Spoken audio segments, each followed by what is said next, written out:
everybody to the Central Klickitat Conservation District's 2022 annual meeting. We're so happy that you're here with us today. There's an agenda up on your screen if you want to take a glance at that. We do have a full day today. We have a day packed full of content, so we're just going to jump right into it. A couple of really important things about pesticide credits. So if you are on today's meeting to receive pesticide credits, there's a couple of things that you need to make sure to do.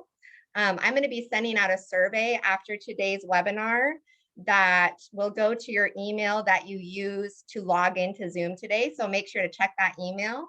And it's important that you fill out that survey because there's going to be very important questions for you to answer regarding such as your pesticide license, the name that is on your pesticide license, all very important information that I need to award you those credits. Secondly, and if you don't receive that survey, please reach out to me and I'll make sure and get that information from you. There will also be polls throughout today's webinar. So there will be a total of 3 polls throughout the webinar. Make sure that you answer those polls to confirm that you are actually attending the webinar and you're watching the meeting.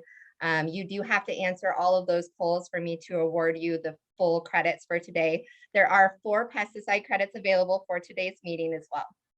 And if anybody has any questions, there's a little Q&A box at the bottom, also the chat box. Feel free to put your questions in there. If you'd rather voice your question, go ahead and raise your hand and I will unmute you so that you can make your voice heard. Also, just a quick announcement, we do have our 2022 Board of Supervisors election today at our office. So the polling hours are from 9 o'clock till 3 o'clock this afternoon. So if you want to swing by and vote, we would love for you to come and do that, make your voice heard. Again, open until 3 o'clock. All right. So I am going to go ahead and stop sharing here and pass the reins over to our district manager, Lauren Mager. He is going to do a little update on what we've been up to at the Conservation District.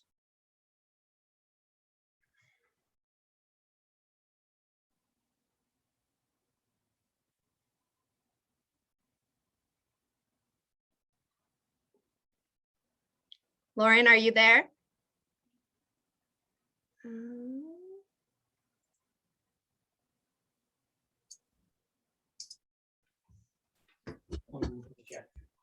Oh, there he is. There we go. He's on. All right. Is that screen share up? Yep, it looks good.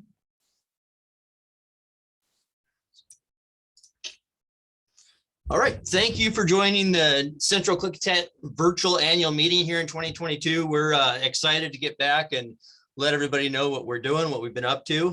One of the core things we've done is started to bring staff back on and bring some new staff on after the challenges of the last couple of years here.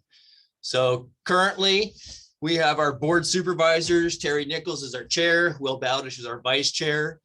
Doug Miller is the auditor, who is not running again. So we have 2 individuals that are running for election for that position, Craig Schuster and Scott Dickinson.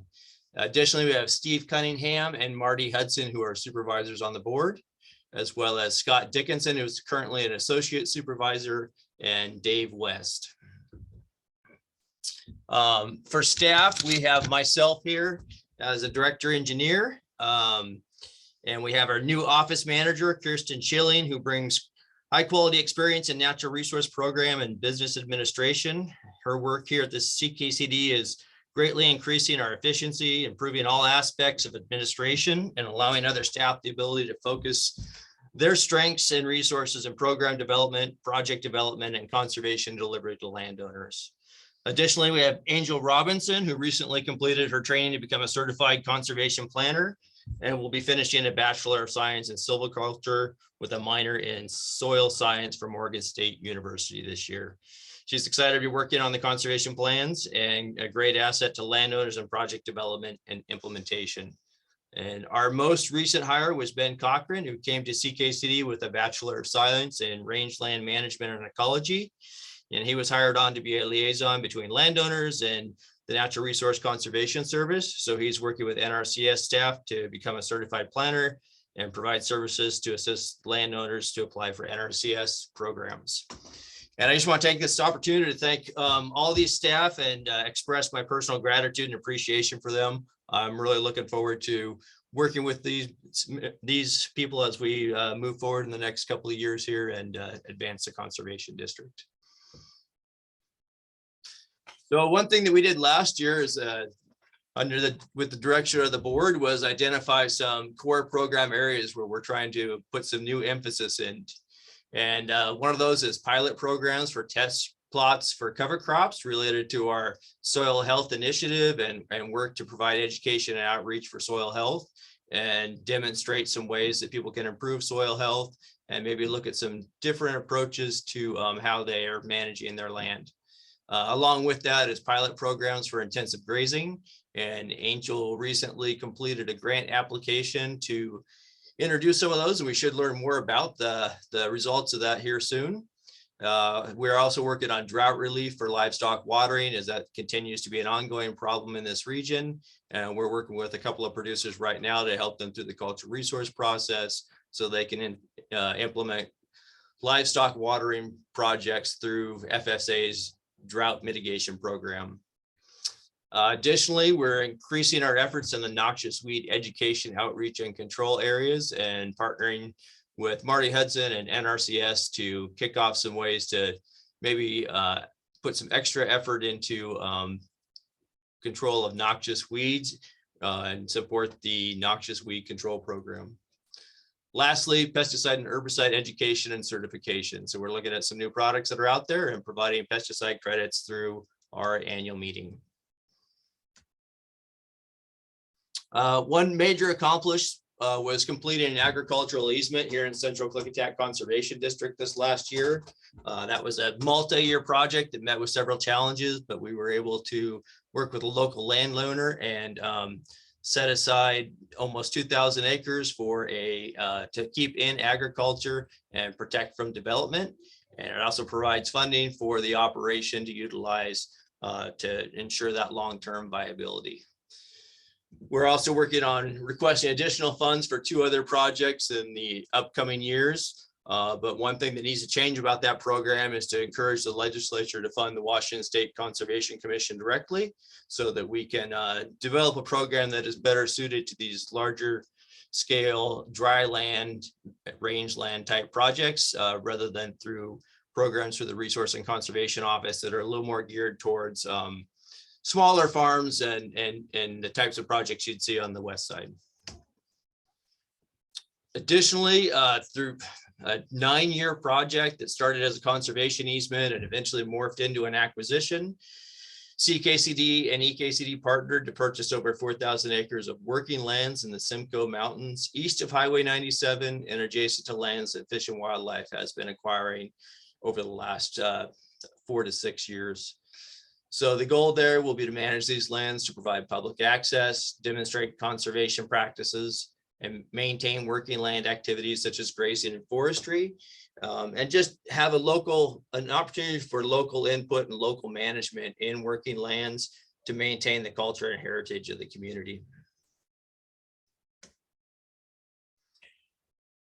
We've worked for many years to try and develop and provide opportunities for forest health and fire-wise projects.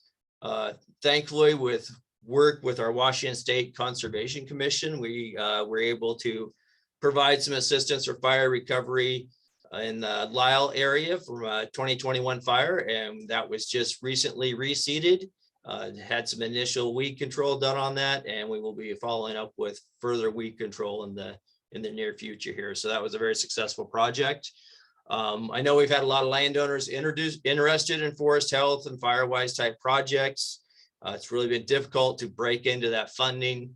And so we continue to work with the Conservation Commission and the Washington Association of Conservation Districts to try and bring funding for forest health and fire-wise type projects through the Conservation Commission and to conservation districts so we can get that out to our local landowners. And that's something that we'll be working on more in the next legislative cycle. And so we may be reaching out to some of those customers out there that have expressed interest, and we have been unable to bring funding and projects to. Finally, we continue to be a representative of the community with local, state, and national concerns for conservation. So our board members and staff participate in the legislative process and stay engaged with our federal, state, and other local partners to represent agriculture and conservation needs to protect natural resources in our districts.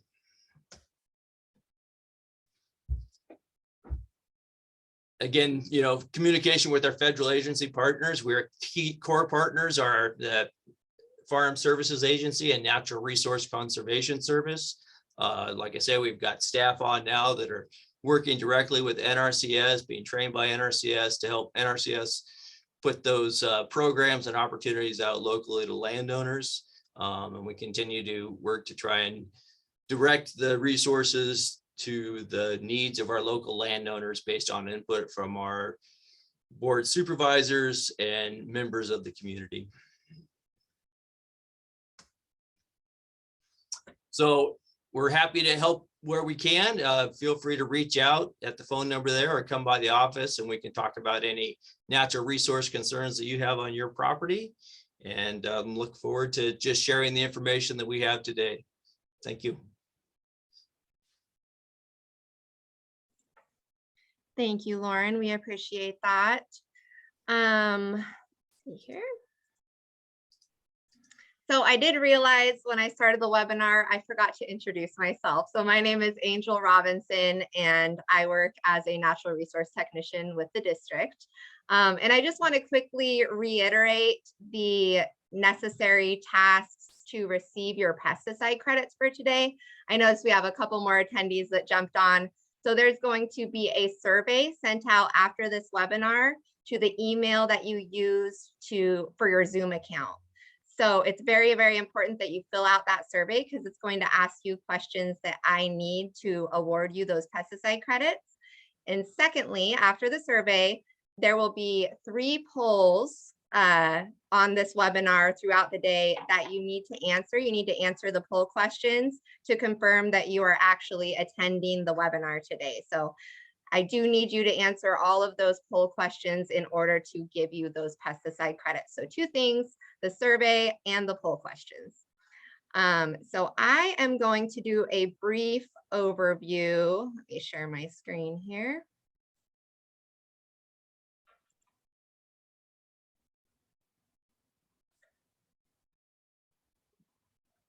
Do you guys see that? Okay. Looks like I think so. Okay, so I'm going to do a brief overview on the Conservation Stewardship Program, otherwise known as CSP. So CSP is an NRCS program that provides benefits to farmers, ranchers, and non-industrial private forest land operators. The program is unique because it offers benefits to landowners who are already practicing good stewardship.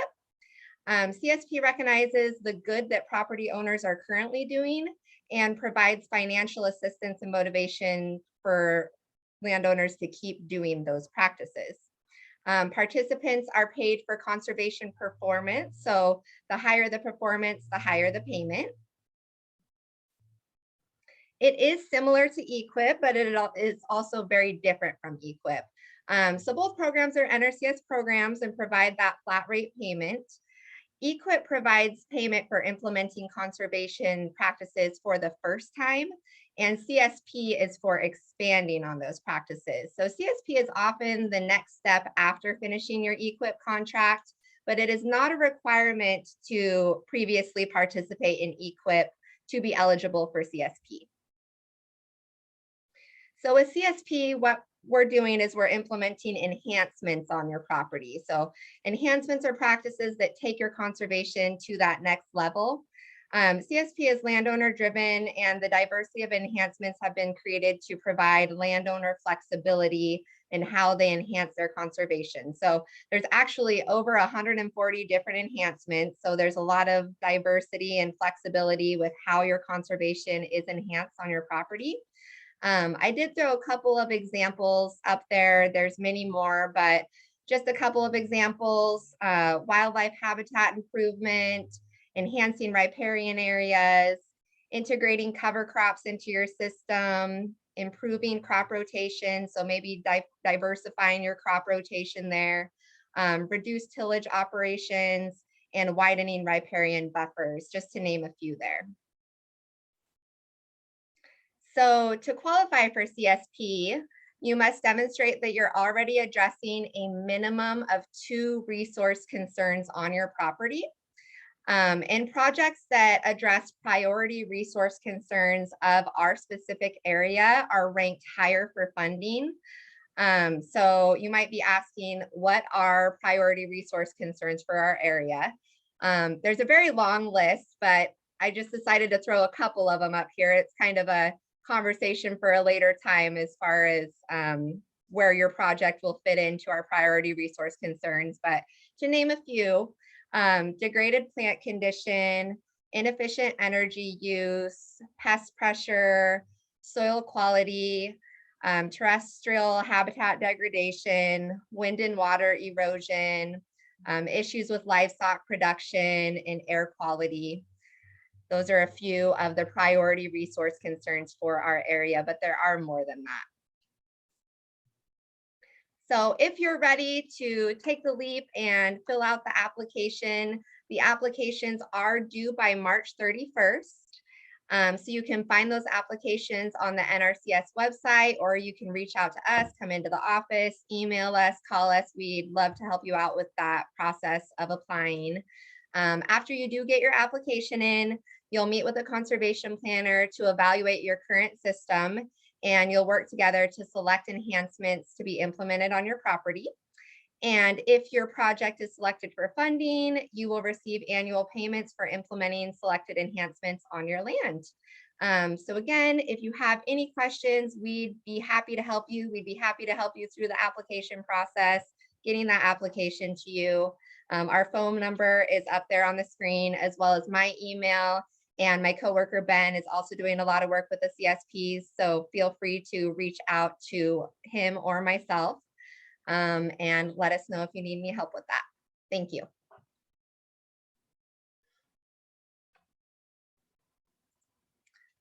So is there any questions about CSP? I'll open it up for some questions here for a second to see if anybody has any questions on CSP. And if you'd rather voice your question, go ahead and raise your hand, and I'd be happy to unmute you so that you can speak.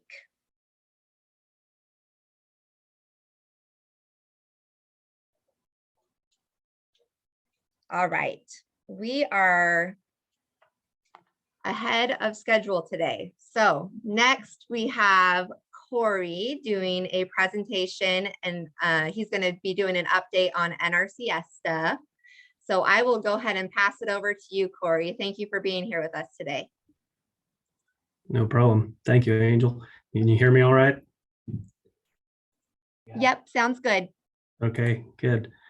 I will turn on my video just for a second here to introduce myself. Corey Bonson, I'm the District Conservationist for NRCS for the South Central team, which covers Klickitat, Benton, and Yakima counties. And I just have kind of a general overview of NRCS, and then our programs, one of which is Conservation Stewardship Program, CSP, which Angel just talked about. But I will turn off my camera now so my computer doesn't freeze up. All right.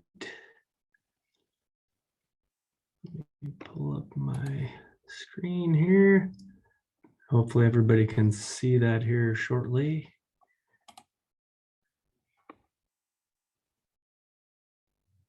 All right, can you see it now?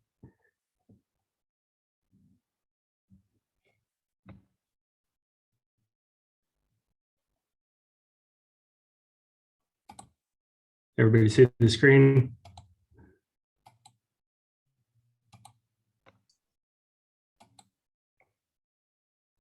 All right. All right, so Natural Resources Conservation Service, or NRCS, USDA agency. We work with the conservation districts and with the Farm Service Agency, who's our partner agency, who does a lot of the eligibility portions of our programs. NRCS started back in the Dust Bowl, partially as a local conservation lead with the conservation districts. So what do? We help private landowners implement conservation practices to protect soil and all kinds of natural resources, all different land uses, really, forestry, range, crop ground, wildlife habitat, about everything you can think of there.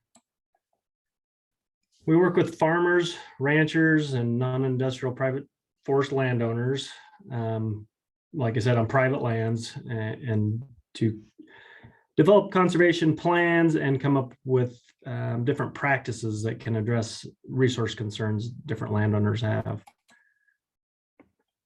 So that's helping people help the land. So some of our major programs, the Environmental Quality Incentive Program, or EQIP, that's the most common one we have here, the most popular. Then we also have the Conservation Stewardship Program, or CSP, which Angel just talked about. And then there's also an easement program, Agricultural Conservation Easement Program, or ACEP. That one is where NRCS can hold the development rights of an easement for some land. So those typically go in perpetuity. And then we can do some rehab on ground there. There's a wetland reserve enhancement program, grassland reserve enhancement program. And then one of the newer ones under the last couple of farm bills is the Regional Conservation Partnership Program, or RCPP. That program is where different partners submit proposals and they do a match in program funds. And so it's a little broader than just working with individual private landowners. All right, EQIP, just go over some of the basic things we do, some of the things we can do. There's a really large amount of different practices we have to treat different resource concerns.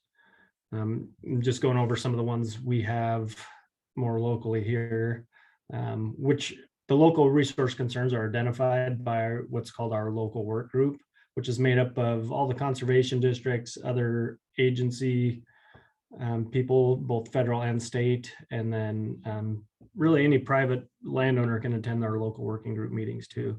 Just voice their concerns or tell us what they think are the top resource concerns within our area.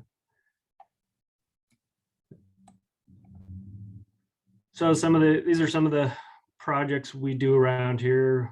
Big one up here in Yakima County is going from a real flood irrigation to sprinkler or drip systems. And these are competitive, so we get a lot of applications. We're definitely not able to fund them all. So they rank out based on the amount of conservation they have. So the more efficient systems like the drip or the pivot are going to rank higher than these other, the wheel lines or even the solid set. So. Another big one we have is sheet and rill and wind erosion on crop ground, both irrigated and mainly on the dry land. So we do practices such as cover crops or direct seed or high-end mulch tillage, just to leave the residue out there to keep the soil in place. The mulch tillage and the direct seed have been our most popular, although we're starting to do a little more cover crops as well.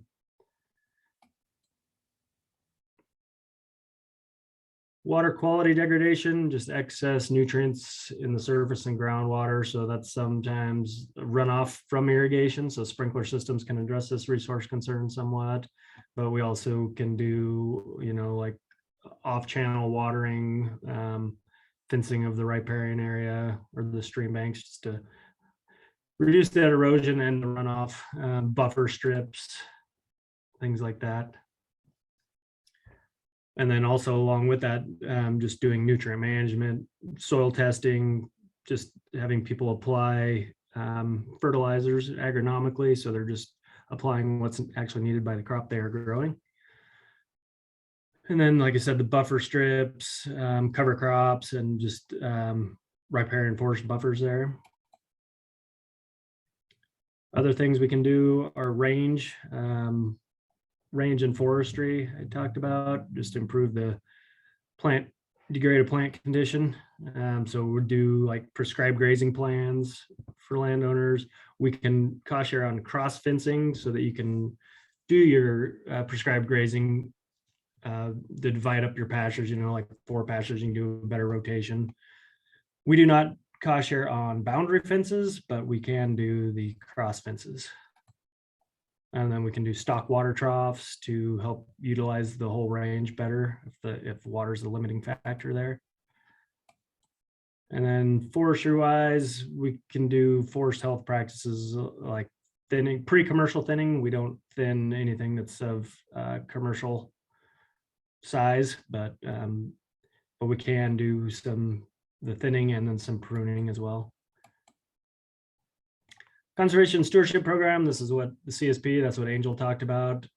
That one is more about the enhancements above and beyond the practice standards. So in EQIP, typically you do the practices that address the resource concern. And then after that, you can come back and do some enhancements that are above and beyond. You can do practices under CSP as well, but they don't pay as well. It's really designed more of a after you've addressed the resource concern, and you do have with CSP, you do have to sign up your whole farm, whereas in EQIP, you can sign up one particular field wherever you have an issue that you want to address. As Angel said, you have to be meeting 2 resource concerns, and that's actually 2 resource concerns per land use. So if you have crop ground, range, pasture, forestry can be separate. It can be a separate contract, but the rest of them associated or ag ground next to your farm that's not really farmed, and then your farmstead as well. So those all have to be addressing at least 2 resource concerns really to qualify for CSP. And then the ASEP or the easement program, that one really goes more through our state office. We don't handle it real locally here, but that is where usually an entity signs up for the landowner to try to hold that easement or help get them with a cost share match. And then we do also, when we can fit it in between the programs, we try to do some just conservation technical assistance. If people just have questions, but they're not really interested in participating in a program, we can come out and see what resource concerns you have and try to come up with some ideas of different practices you can do to try to address those. Other things NRCS does, we do snow survey and water supply forecasting. So we have some snow till sites. We have one employee in the state that's his main job, and then different employees all around the state go out and take the measurements. The snow tills are automated, but then we do have some snow courses too, where we go out and measure manually. And then we have the web soil survey. We do have soil scientists, a whole branch of soil scientists that work for NRCS as well. Closest ones to us right now are Pasco, but they do the soil mapping and update the database. And then we have this web soil survey, which anybody can access, and you can map out and get a report of different soil properties and land uses that you're wanting to do on your ground. It's a pretty neat website, really. And then I just link to our Washington NRCS website. If anybody's interested, you can look up about anything on there. You can look up EQIP. You can see what our fund pools are for the different land uses, and then what practices that can address resource concerns. What are the primary resource concerns for those fund pools? And same with CSP, all of our programs really. All right. That is all I have, unless anybody has any questions.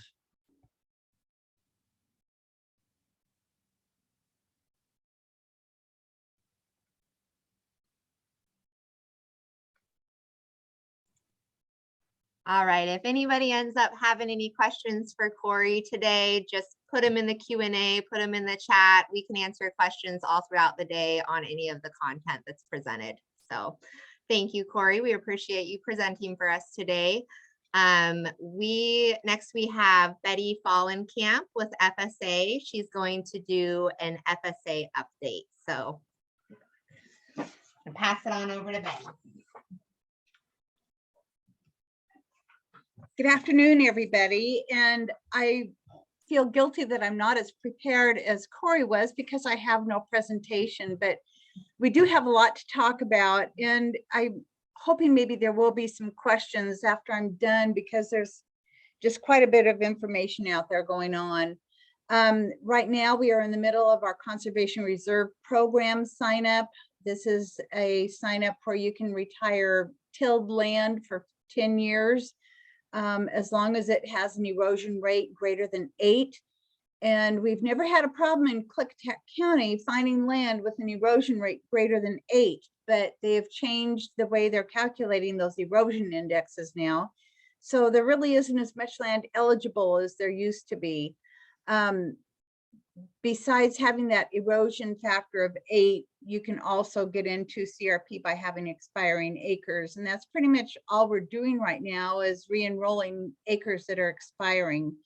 At this point, there's about 22 million acres in CRP nationwide. Their goal is to get 27 million acres in by 2023. And this year alone, there will be 4 million acres expiring. And so, we think this is going to be a fairly large sign up nationwide. And if you're interested in participating, give us a call and we'll get you signed up for that program. The last day to sign up is March 15th for that. The other program we have going on right now is the Agricultural Risk Coverage Price Loss Coverage Program, also known as ARC PLC. And this is where if you have wheat base on your land, you can participate with that wheat base. So we are trying to get contracts out to everybody right now to sign. So you are enrolled in that program. The difference between the ARC side of the program and the PLC side of the program, if you choose to go with the PLC, you are assuming that the price of wheat is nationwide is going to be less than $5.50 a bushel. This price will be calculated for the crop year 2022 between July 1st of 2022 and June 30th of 2023. That's considered our marketing year. So you have to kind of have some foresight and see, what do you think that price of wheat is going to do? If you think it's going to get really low and below that $5.50 a bushel, you may want to sign up for that price loss coverage side of this program. The ARC side of the program is based off of what is the county going to do this year. And if you believe that the county average is going to be very low, and when they couple that with the price, there's a benchmark of about $30 that we need to be less than. If we are less than that $30 benchmark, there will be a payment for that. You can only sign up for either the ARC side or the PLC side. So you need to kind of do some homework, come in, ask us some questions if you have any, and we'll get you signed up for that program as well. And again, we're getting out to producers as fast as we can with those applications. And so you can get them signed and in here before that program ends on the 15th of March. The other thing I wanted to touch on is weed control, because both the CRP program and the ARC PLC program do have the requirements to maintain your weeds and try to take care of those noxious weeds out there.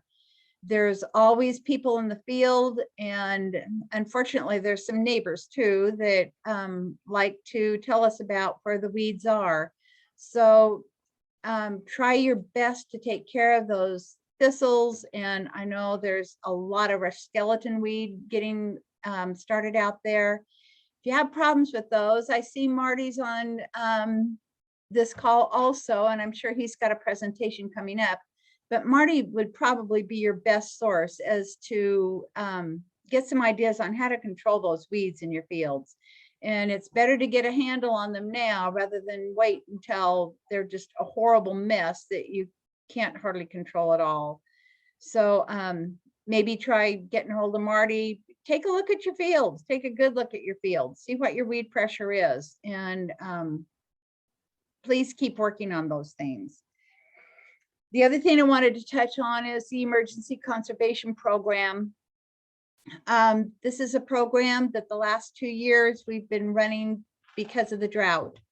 And the primary thing we have been doing with this program is if you have a water source that has dried up over the drought, we will help you find a new water source. And basically that new water source is going to be a well. We will cost share on drilling the well and getting the pump in and the piping and a trough. And so you can replace the water that you have lost. We ran that program last year for actually the 2020 drought. We are going to have a sign up in April for water that was lost over the 2021 drought. So if you think you have lost a water source for your livestock, I didn't say that to begin with, this is a source of water for livestock, get a hold of us in April, and we should be having a sign up for that month of April to sign up for getting a well drilled. So that's about all I have. Are there any questions out there?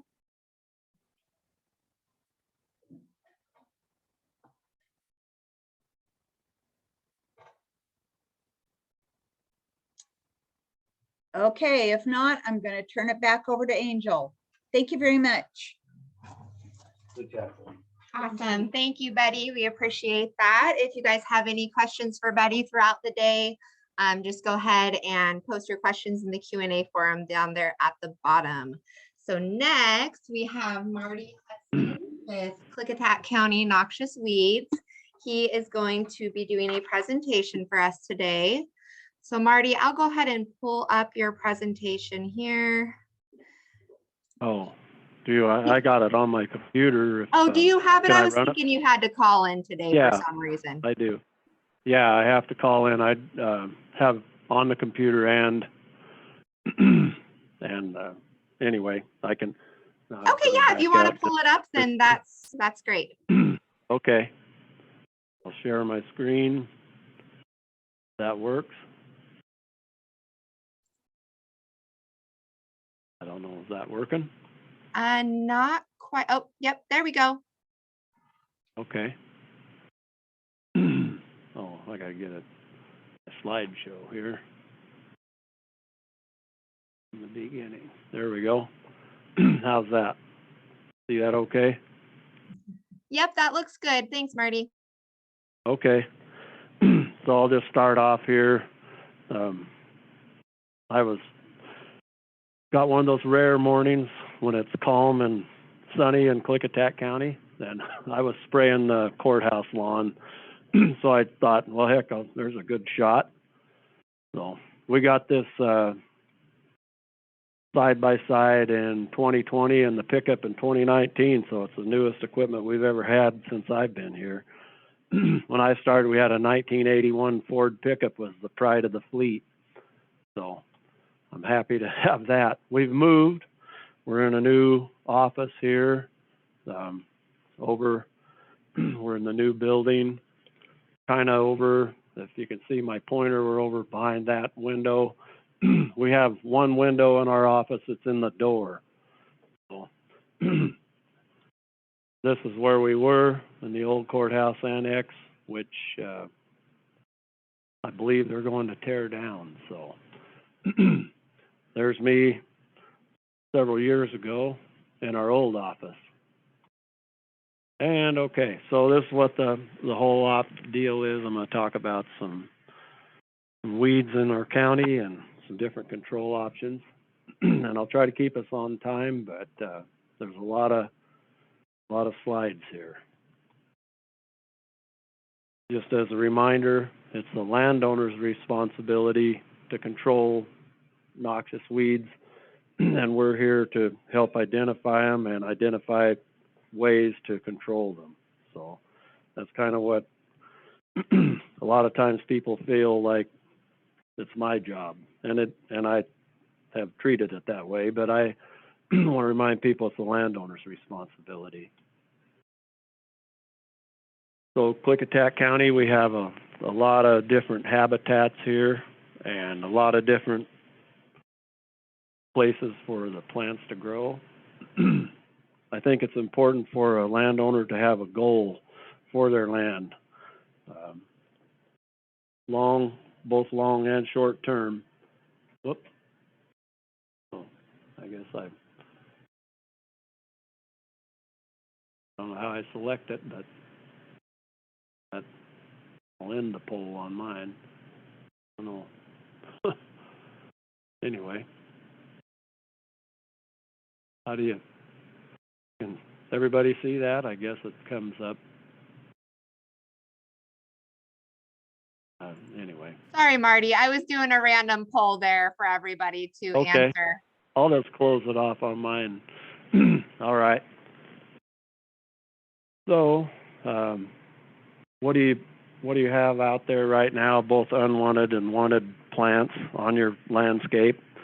And then the planning and budgeting. Those are important things. I think I should move ahead. Oh, there it goes. So I put down problem statement, but maybe that's not a good way. That's a term, just if you have a problem, make some kind of a note about what it is, so you have a picture in your mind, and you can say, like, say you got a patch of Canada thistle or a whole field of it, or skeleton weed or whatever, it's invading your rangeland. How you want to, what kind of a plant community you're dealing with, soil type, that sort of thing. And then, just as I just mentioned, the conservation districts and the NRCS, DNR, there's other resources, field men, neighbors sometimes have good ideas or examples of something that you want to try to be like. So, and then at monitoring, you want to set up some photo points or get a baseline. So this is just a soils map across the county. You can see the variety of different soils we have. So here's an example of a map, like this is over by Hewsome, and we have this, the only infestation that I know of we have this Dyer's greenwood.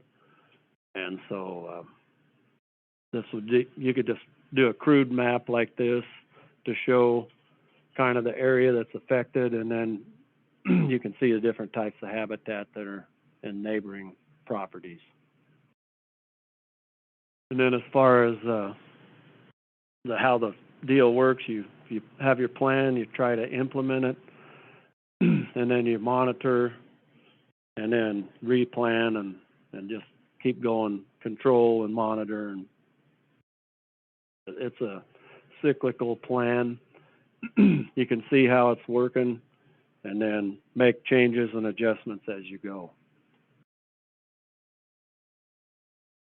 Treatment options for the dealing with these plants. I'll just kind of go over each of these a little bit.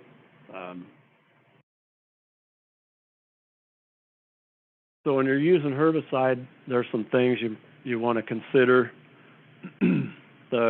One of them is, and there's a deal in the legislature, they were trying to do riparian or waterway setbacks, so like 250 feet to active streams and stuff. So it's that would potentially take out a lot of ag land. I think there was a lot of discussion about it. I think hopefully they'll take it back to the drawing board and try to come up with a little more equitable solution. But like I said before, the soil type, that makes a difference if you got sand or clay or loam, or also the organic matter that's in the soil. There's a lot of things there to consider. Environmental conditions that kind of, if it's rocky country or heavily forested or super dry area, then how dense your weeds are, the timing, what your desirable species is, if there is one. Timing, that's a real critical part of your weed control. This right here, star thistle, that would be poor timing. It's already ready going to seed. You wouldn't have much success trying to control that. This would be a lot better timing on star thistle control.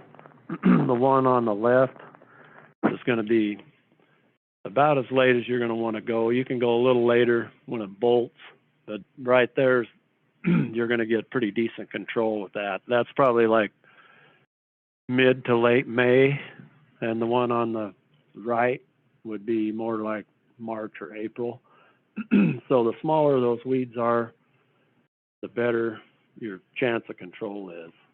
So here's a picture of those weeds like they were treated in April, but you can see it burned the grass a little bit. And so you also want to make sure you're careful on the species that you do want to keep. See, I don't know if there's some chat stuff there I need to look at. Anyway, mechanical control, that's tillage. You can do mowing, you can do a lot of different things that way. Reseeding the ground to something more desirable, like here's that field that picture was in is currently in Roundup Ready alfalfa. Be kind of hard to run your drill through this piece, so you got to kind of consider the terrain you're in. After a fire is a good time to treat, but you have a hard time getting a piece of machinery through there. Fire can be a pretty decent tool or an opportunity to reseed.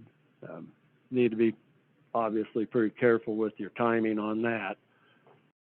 And we use it to do some blackberry work pretty frequently, and you get rid of all the old canes and you're able to then treat the newer growth the following autumn to get the maximum control. This is some knapweed that had blown in a ravine, and I was working on the BPA line out there, so I was getting rid of a whole bunch of that seed source that can spread. Knapweed spreads by seed pretty readily. This is a piece that belongs to Port of Klickitat down by Dalesport, and many years ago, well, being the mid-1990s, I guess, they had a fire through this area, and that whole bottom ground was full of diffuse knapweed. And so I got a hold of the port manager at the time and their maintenance guy, and we picked up some, like a pound of grass seed, different species, and did these little test plots out there. And this was like 10 years later, you could actually see. We just put it on with a belly grinder seeder and then drug a homemade harrow across it with a pickup. And you can still see there's some knapweed out there, but that perennial grass that we seeded is going to offer a lot better competition than what was there. Excuse me. Manual control, manually pulling out the plants. This was a group of volunteers, and that's, if anybody wants to volunteer to help do one of these projects, let me know. But this is a group of volunteers on the old former Condit Dam, the lake that was over there, and that's been revegetated, and they were trying to remove certain species of weeds out of that area. In particular, it was spotted cat's ear or false dandelion. Prescribed grazing, Corey kind of talked about this a little bit, that the cross fencing, using an electric fence and timing your grazing so it will hopefully give you the benefit of improving your grass stand or maintaining it and not abusing it. This is one I did with my horses. Took them out to a friend's place and I cross fenced it off and did 4 separate paddocks, and I'd leave them in there for several days and then move them, and then it worked pretty well. In fact, it came back so well he had a neighbor cut it for hay. Goats, sheep and goats are also good browsers. So if you have brush to control or 4 weedy species, a lot of times goats or sheep are a pretty good option.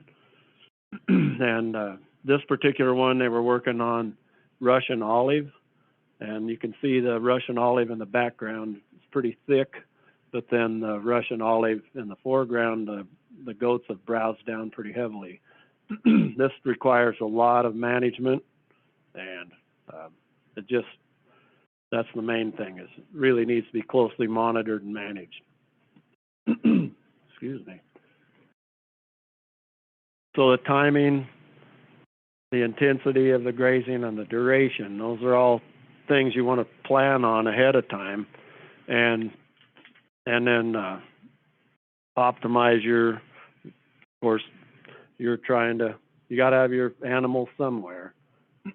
So on the right, this is a field that had been, or a pasture that was traditionally grazed all summer, pretty much every year, probably turned in mostly near the same time every year and taken out the same time every year.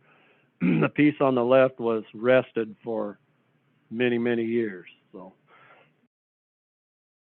over-rest is almost as bad as overgrazing.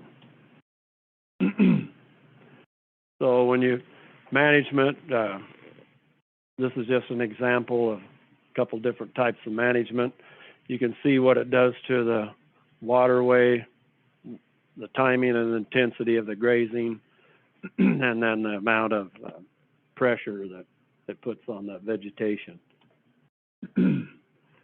One horse on 1 acre can do a lot more damage than 100 horses on that same acre for 1 day. I mean, if you had it on there, this is kind of an example of of how grazing management's important.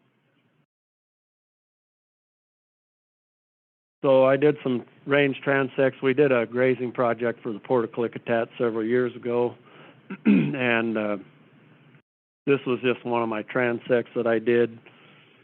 And then we did hoops where you use to show your monitoring sites. And you can see here how light the amount of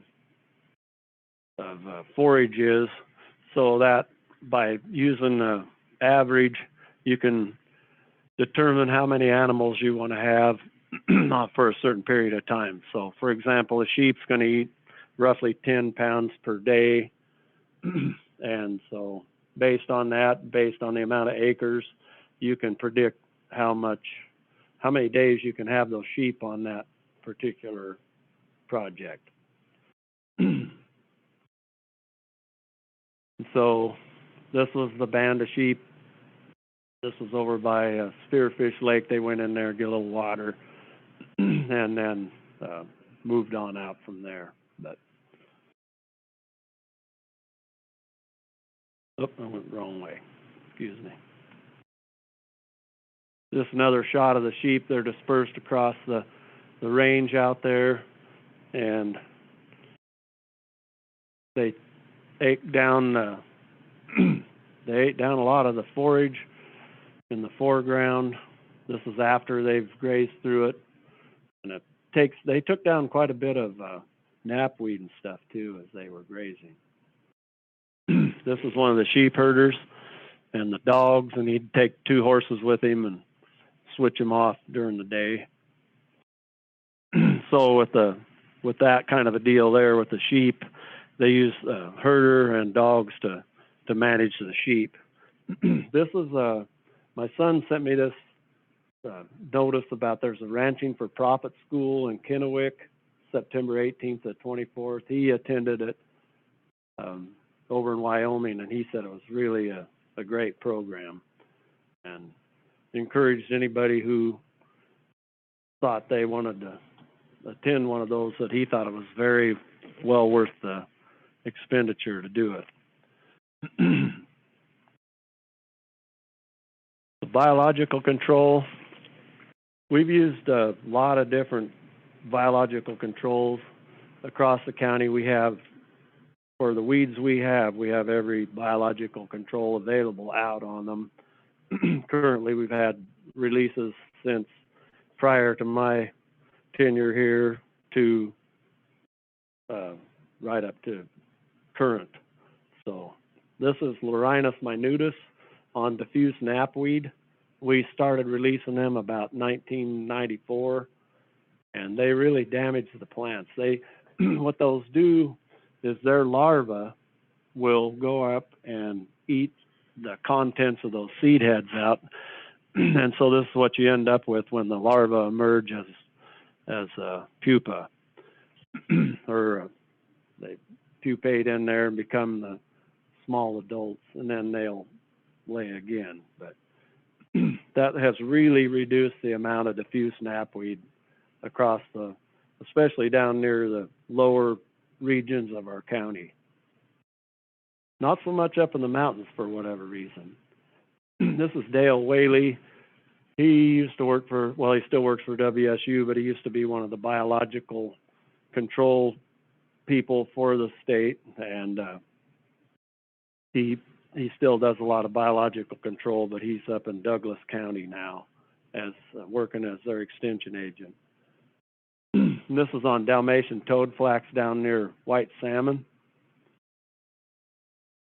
And they're yours truly putting it out on some Dalmatian toadflax near the John Day Dam.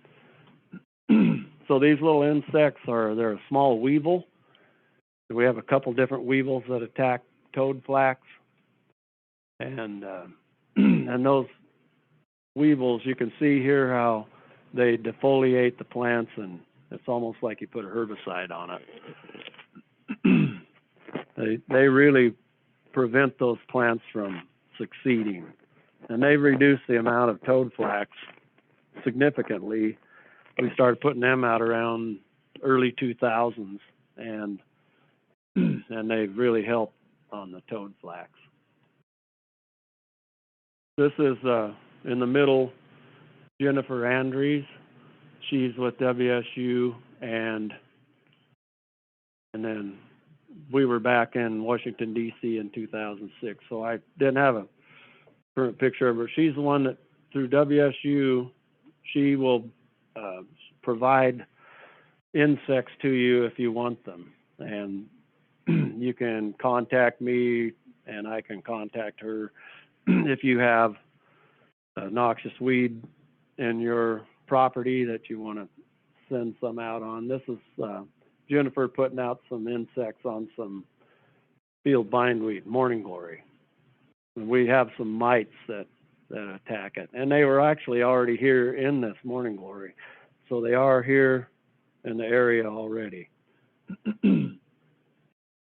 I'm going to talk a little bit about the pesticide rules and laws. I'm not going to go into great depth on it, but this is a resource you can get online and look things up.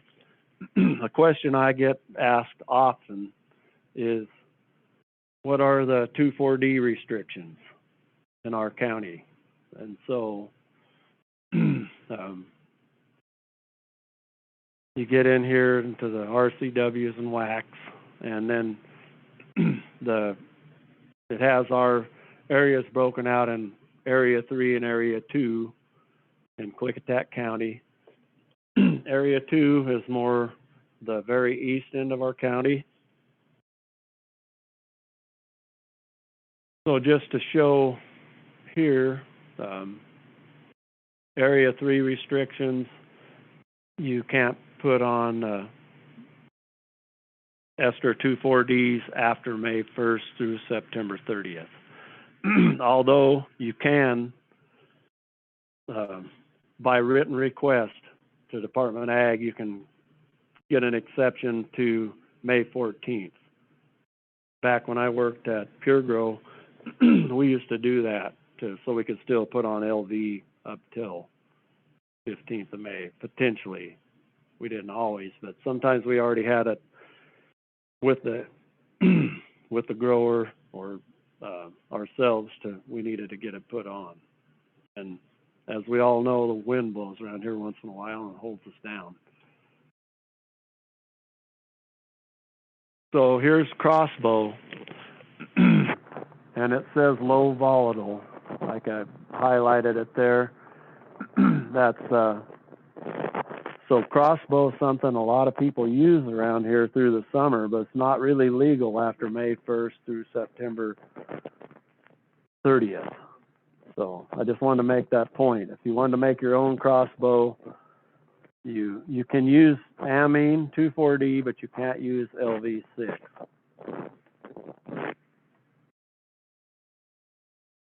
This is why, is because all the vineyards that are in our area and other crops and people's gardens and those sort of things. So LV will move with the air, especially if it gets up into the atmosphere at all. The east end of the county, they have their viticultural area, and that would be like out here in Area 2, and there's actually a lot more vineyards out there now than there used to be. Just an example, there are thousands and thousands of acres of vineyards in the east end of our county. And not just there, but like their first picture was down by Mary Hill, and then there's ones at Goodnoe Hills and Sundale area now, and then down through Lyle and all through our area. So weather is a real critical part of when you do your application.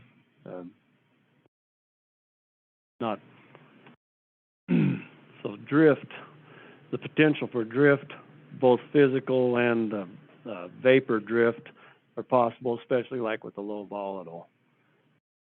So I wish we had a sprayer like that in that kind of conditions. But so we get inversions here, and like yesterday morning would be a classic example. It was 22 degrees at my house, and the smoke was just laying flat and moving across the fields, and you can really see how the smoke or fog is a pretty good way to see if you have an inversion. Inversions are really bad for moving your product around. So I'm not going to go into this very much, but it's something to consider. They talk about it a lot, the climate change stuff that's going to happen. EPA now, before they will register or re-register a pesticide, they will go through a endangered species process through Fish and Wildlife Service and other agencies to make sure that there are no non-target injury or problems, potential impacts. Another picture of one along our county road. I drove down there and I thought, gosh, look at that dust hang right there. That's what your spray would do if you were laying your spray out. It'll move just like that.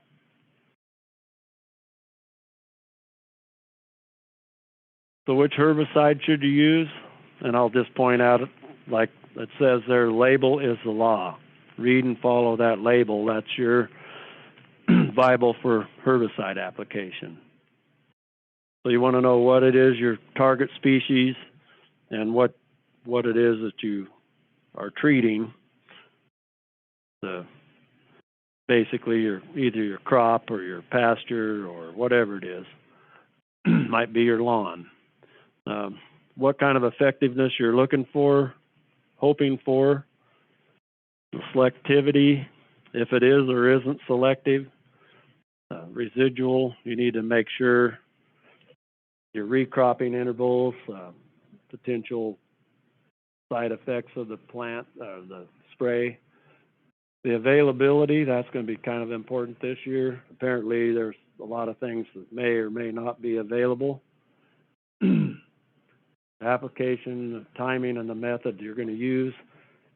And then also, the one that everybody usually asks first, how much is it going to cost me? Target species, this one here, I just threw a nice picture of star thistle up here. So there's a whole variety of different target species potentially here. If you wanted to keep the cheatgrass and get rid of all the rest of the weeds, you might just use 2,4-D and Ally or something like that on this. The crop or the site.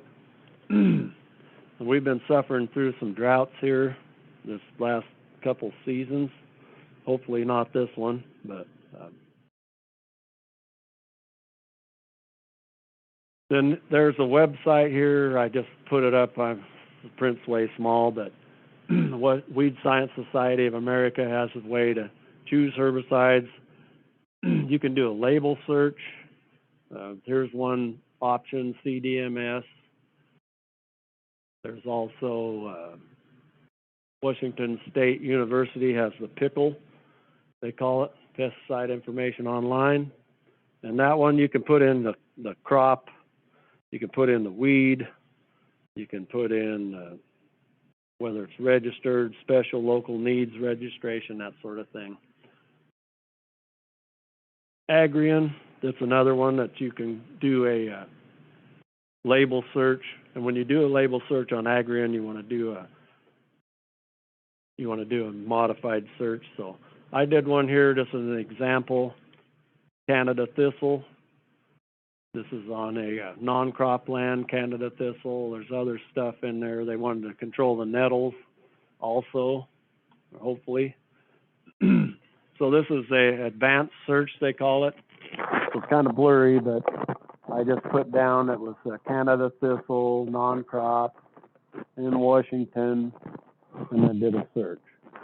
And then I also checked down at the bottom to show the active ingredients. And so when you do that search, then it'll come up there was 297 hits. So that's why I do the show active ingredients, because a lot of them will be they'll be like there's several glyphosates, or there's several 2,4-Ds, or that sort of thing. So you can narrow it down. I did one here to just say, I just want to know which Corteva products, which used to be Dow, but now it's Corteva. So just show me the Corteva products. And so when I did that, then it narrowed the search down to 32 different things.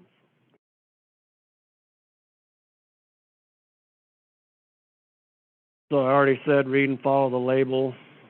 Read what your PPE is required. If there is or isn't a re-entry interval, that's important. Depending on, for me, it's really important usually being a public operator, and I want to know if there is a re-entry restriction. Weather restrictions or the advisories that they have on there, it'll give you when's the best time and timing, what rate to use, and that signal words, whether it's caution, danger, poison, that sort of thing. And any restrictions that might be available there too. And then you also want to look at the do not sections, because there's always a do not apply in this condition, or do not do this or that. So that's important to look at that part. So I chose open site, and open site's one that I put on that particular deal. So you'll notice there they have this little, I guess you call it a cartoon or whatever, to show you if you put it on, the animal eats it, it's going to come through their manure, and it'll go through the compost, and you don't want to put that compost anywhere near a garden or other crops. And you got to be careful where you take those animals too. So it does pass through them, and it comes through their manure. So you want to make sure you look at those restrictions. That was on the open site is a combination of milestone and metsulfuron methyl, or ally or escort, that patriot, that sort of whatever chemical name they happen to have on it. There's a lot of different ones. So here was the Canada thistle was my target species. So it said put on 2 to 3.3 ounces per acre. And so I shot for 2.5 ounces per acre. And then it tells you the best timing, pretty much. So that's just, I couldn't get a good picture of me spraying that patch of weeds, so I just put one up. Anyway, I did it with a backpack, and I'll tell you about calibrating a backpack here real quickly. This is how the best way to calibrate your backpack or a handgun sprayer is you do a 18.5 by 18.5 foot square. And that picture I showed you, that was 18.5 to 18.5 square. I just took some twine and tied it together and made a square out of that. So the reason you do that is that's 1/128th of an acre. And you time yourself when you do that.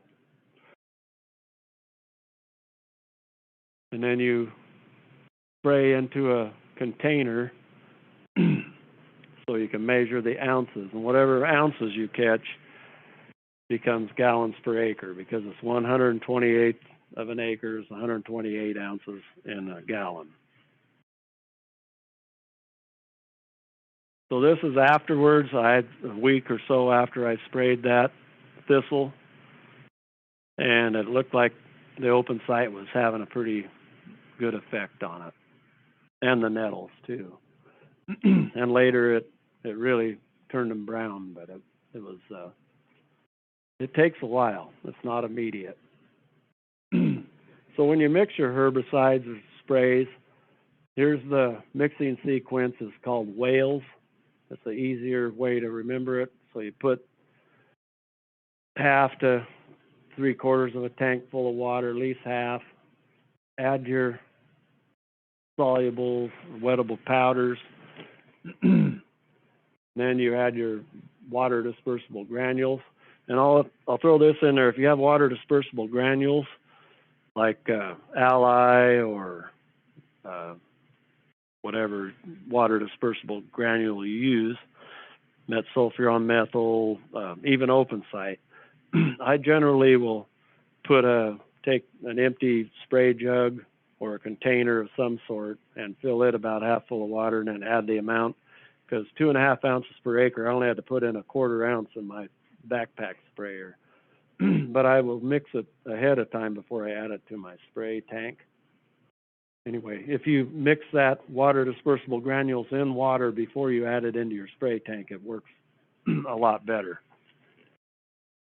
And then you maintain your agitation, and then you add your liquid flowables, SCs or SEs, then your emulsifiable concentrates,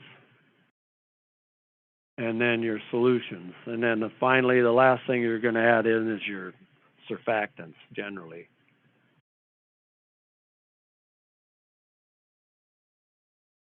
So here's I touched on Corteva a little bit, and I'm not trying to sell their product, but I'm just showing you there are a lot of resources out there. This one is aminopyrrolid or milestone. It went off patent this last year, so there's another, I think it's called whetstone or something, the only other one I know of currently. But there is off patent products out there now. But milestone we've been using for several years now, and it's pretty effective for noxious weeds. There's also TerraView, which I'll touch on real quickly here.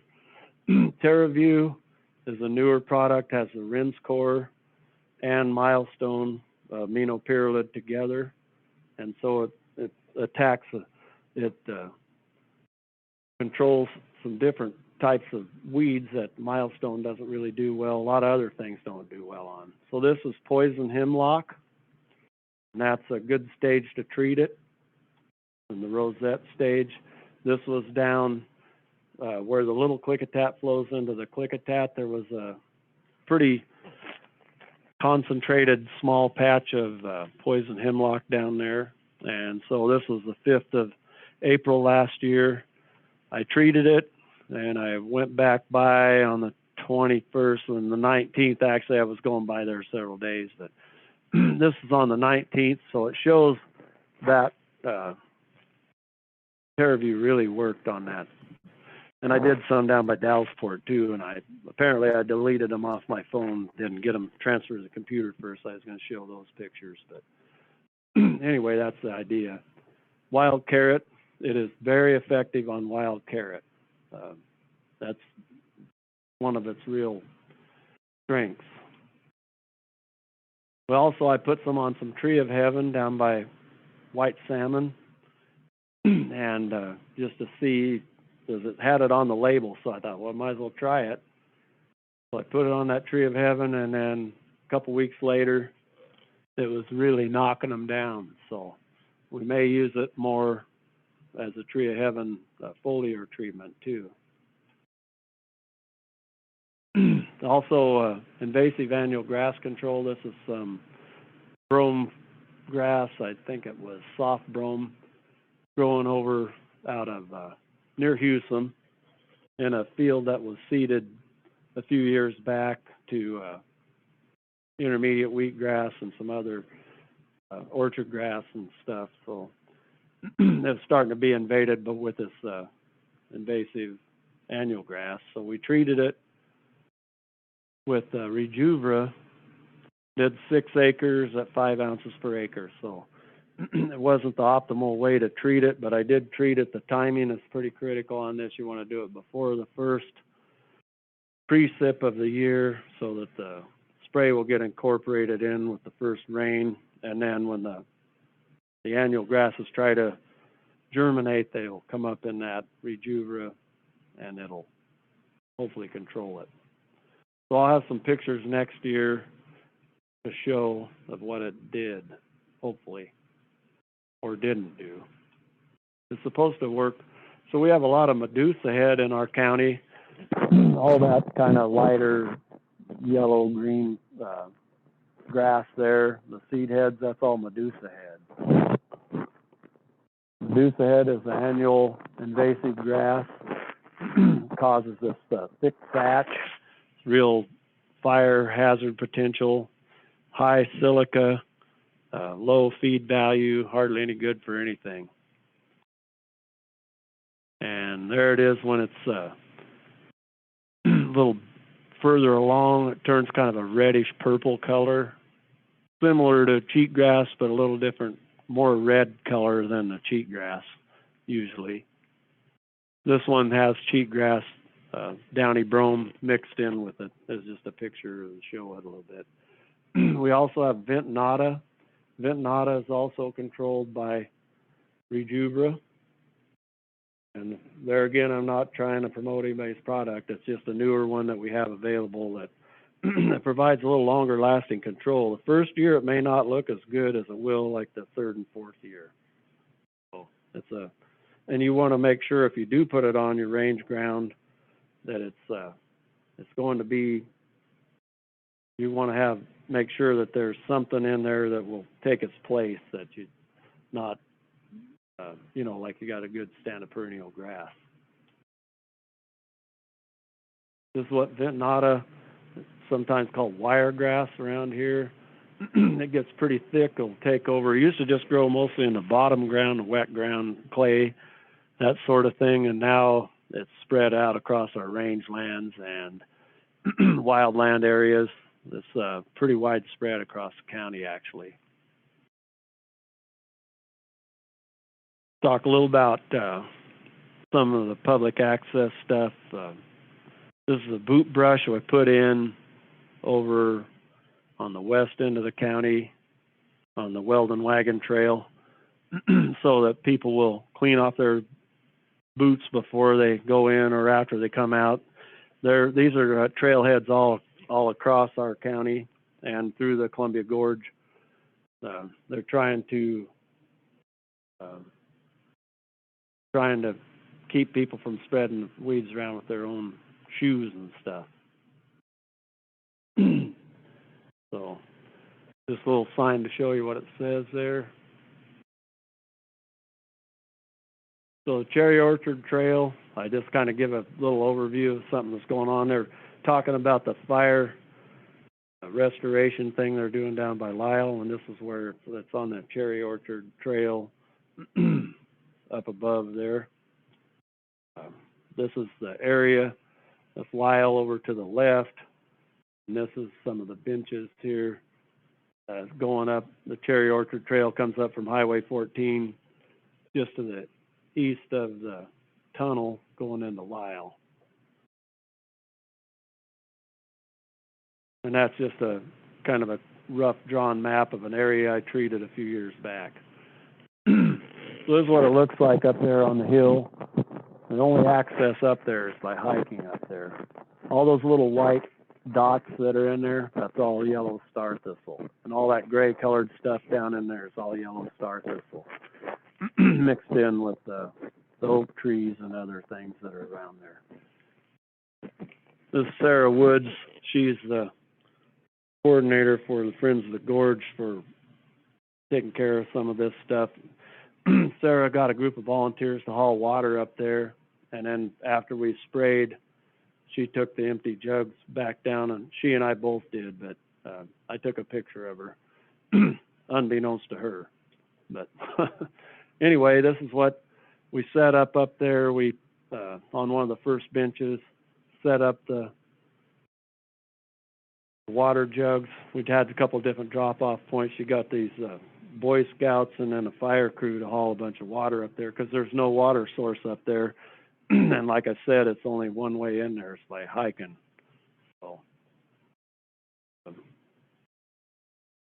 that's what it looked like in 2018. You can see all the star thistle in the foreground. That's poison oak down there below, and then down below there's a bunch of more star thistle. So I sprayed it that year. Above that, there was a kind of, I don't know if you could see it there, but there's like a game trail goes across there. So I was only able to spray above that game trail that first year. So down below it, you can see all that star thistle was still there, but this up above it was pretty clean. Just another picture of showing all that blue color in the background is areas I put blue dye in, and there above those rocks is that trail, and above that trail I sprayed, and below it I did not. So and we used milestone on it. There I am. I don't know if that's a smile or a grimace, but anyway, I figured, well, I might as well get a picture of myself out there so I could prove I was there. This is some work. They were wanting to get rid of some of that Medusa head that was in there, so we put glyphosate on it during the winter, and they were going to reseed it to a different kind of grass. And then down below, they did a test plot. They put a bunch of plugs in. This is the area where we staged our spray jugs, and then that was an area I treated with glyphosate to clean it up so they could plant their native plant plugs. So early detection, rapid response. I'm going to encourage everybody to be sure to, if you see something, do something. You know, don't just say, call me and say, hey, there's a weed on this road. Well, I may or may not be able to get there right away. And if you can catch something right when you first see it, it can make a big difference. We have about just shy of 1,100 miles of roads in the county, and I can't get to all of them all at once for sure. Anyway, this was over in the Bickleton area. I have found several spots like this starting to show up. And there's more than one plant there. It looks like one big plant, then you look around, there's a lot of little skeleton weed plants starting. But taking action on it now should help down the road. But it's a tough plant. This is the alfalfa field out by Warwick, Centerville area. Established stand of alfalfa, and sure enough, there's skeleton weed in it. This is what it looks like when it's small. Kind of almost has a grass look to it. The leaves are, you wouldn't necessarily know it's skeleton weed, but looking at that little hairy stem at the bottom, the base of it is pretty hairy. A lot of little reddish brown hairs sticking out of it. There they are. They kind of point downward too, those little hairs. They're reddish brown. And the leaves look pretty much identical to a dandelion.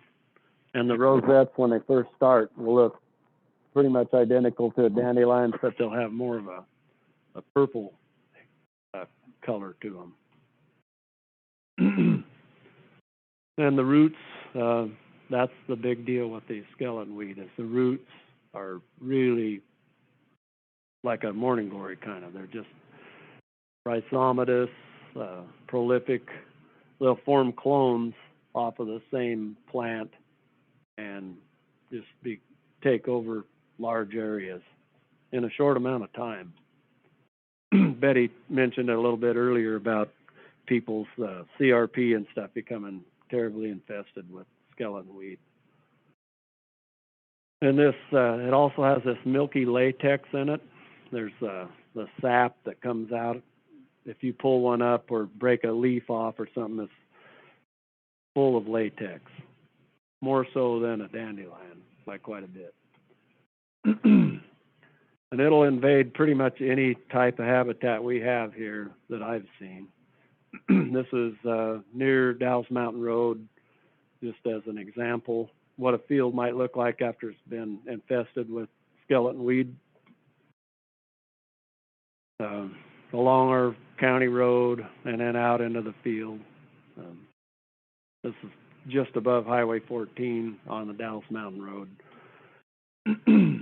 This is another whole area that's been taken over by skeleton weed. After a fire, it really comes in more intensely. So fire definitely promotes skeleton weed. This is just another area up in the forested area. I think this might be up by Waukikas. And it's quite a bit of it showing up in different fields and areas up there. The toad flax I talked about a little earlier, it looks a lot like a snapdragon. A little yellow snapdragon.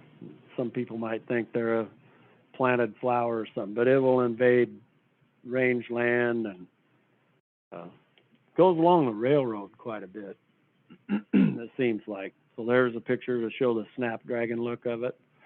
The leaves will be real rubbery. They don't take herbicide real well. So if you do treat it, you want to make sure you use a good surfactant. Perennial pepperweed's another one. It's in the mustard family. This is one that around old homesteads, some waterways, down by the Columbia River in several areas, we have quite a bit of it. It's also a rhizomatous perennial plant that spreads pretty readily by seed and by the roots. And this is just an example of the white flowers. Some people think it's a native plant at times. They just don't know. They have found that mowing it and the goats will eat the windrose, but otherwise it's not real palatable for most stock. White top is another one. It's another mustard type plant, spreads by rhizomes and seeds, and it's this is down near Roosevelt, and it's spread all across this flat out here. Likes alkaline ground, seems to, and it's pretty much once it takes over, there isn't much else grows in there. So it's pretty treatable with both it and white or perennial pepperweed. You can use a combination of either weed master type herbicide with Ally or Telar, chlorsulfuron, Glean, that type. It's probably Glean wouldn't be labeled for it, but Telar or chlorsulfuron mixed with 2,4-D and dicamba. That is a pretty effective treatment for it. Open site also has it on the label, and you being mindful about the manure management. Another shot of the white top. You can see how thick it gets. Diffuse snapweed, probably the weed we get the most complaints about other than puncture vine. Diffuse snapweed is readily spread by vehicles and disturbance. It likes disturbance and grows along a lot of vacant areas that have been disturbed. People and wind spread it, it breaks off and blows like a tumbleweed. Has these spiny flower heads, and they're usually white, but they can be purple as well. Best time to treat it is the rosette stage. It's a biennial or short-lived perennial, mostly biennial. It comes up the first year, forms these rosettes, and then throughout the summer it'll grow mostly a root system. And then it just keeps getting bigger around until it occupies the whole site and it inhibits everything else from growing there. And it's taking up all the resources and not providing much good for us. So that's a good time to treat it. We use Milestone on it primarily, 5 ounces per acre, and it works really well on it, especially in that rosette stage. That's what it looks like after you treat it, and it doesn't ding up the other grasses or actually a lot of native plants too.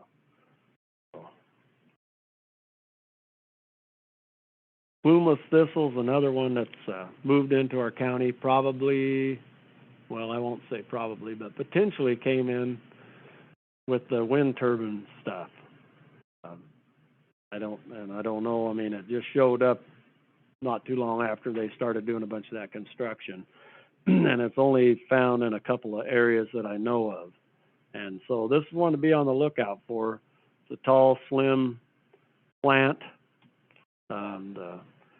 The whole stem will be winged with these spines all along it.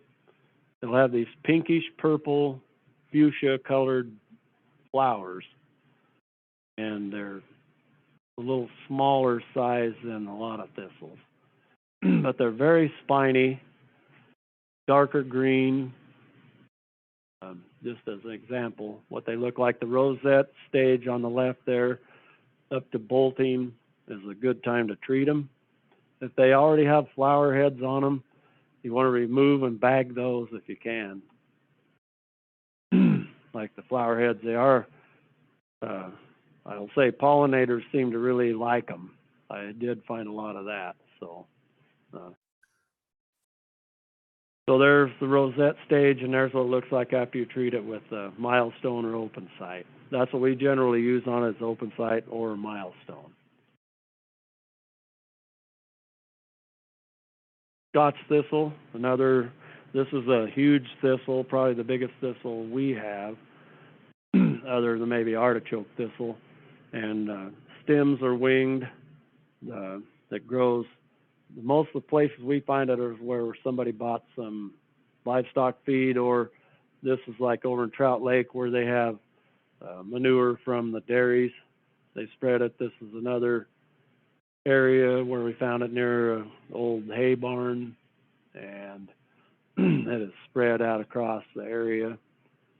Gets pretty robust and pretty much impenetrable when it gets to that stage. So if you find a patch like this where it's already flowered out, what I like to see done is dig them out or pile them, get them, put them in one place or bag them and get them out of there. Because that seed is hard and it'll last for quite some time. That one there, I dug all those out. It's actually the landowner's responsibility, but I didn't want it to spread, so I dug them all out. This is St. John's wort. Hypericum perforatum, and you can see in that leaf the perforations. So this has some toxic properties to livestock, especially light-skinned livestock, makes them sensitive to sunlight. There's a picture of the flowers. I get a lot of calls from people telling me they got tansy ragwort, and it turns out that it is St. John's wort. And we do have biological control out on it. Open site works good on it. TerraView works good on it. They're good to control. Here's another project I did last year. Was the old Hall Road. The Columbia Land Trust owns it now. This is down along the Klickitat River, where the old company Hall Road. They've pretty much obliterated it and gone through and tried to turn it all back, reclaim it into this is actually a restoration rather than they're trying to restore it to what was native there. This is what it looks like now, where there was a road, went all down from up by Glenwood clear to Klickitat to the mill, and they've taken it all out. One hot day, I went down there, was backpacking, and I got clear down to where the washout was, and then it was pretty hot. I couldn't take any water with me because it's like about a 4-mile hike, and I ended up losing my hearing aids down there because it was hot. I was getting cold water on me once in a while. Another thing we do is shoreline surveys through our county, looking for purple loosestrife and other weeds that are coming in our area. And the weeds that are on there are we don't really go after because there's just so much of it. But false indigo or indigo bush.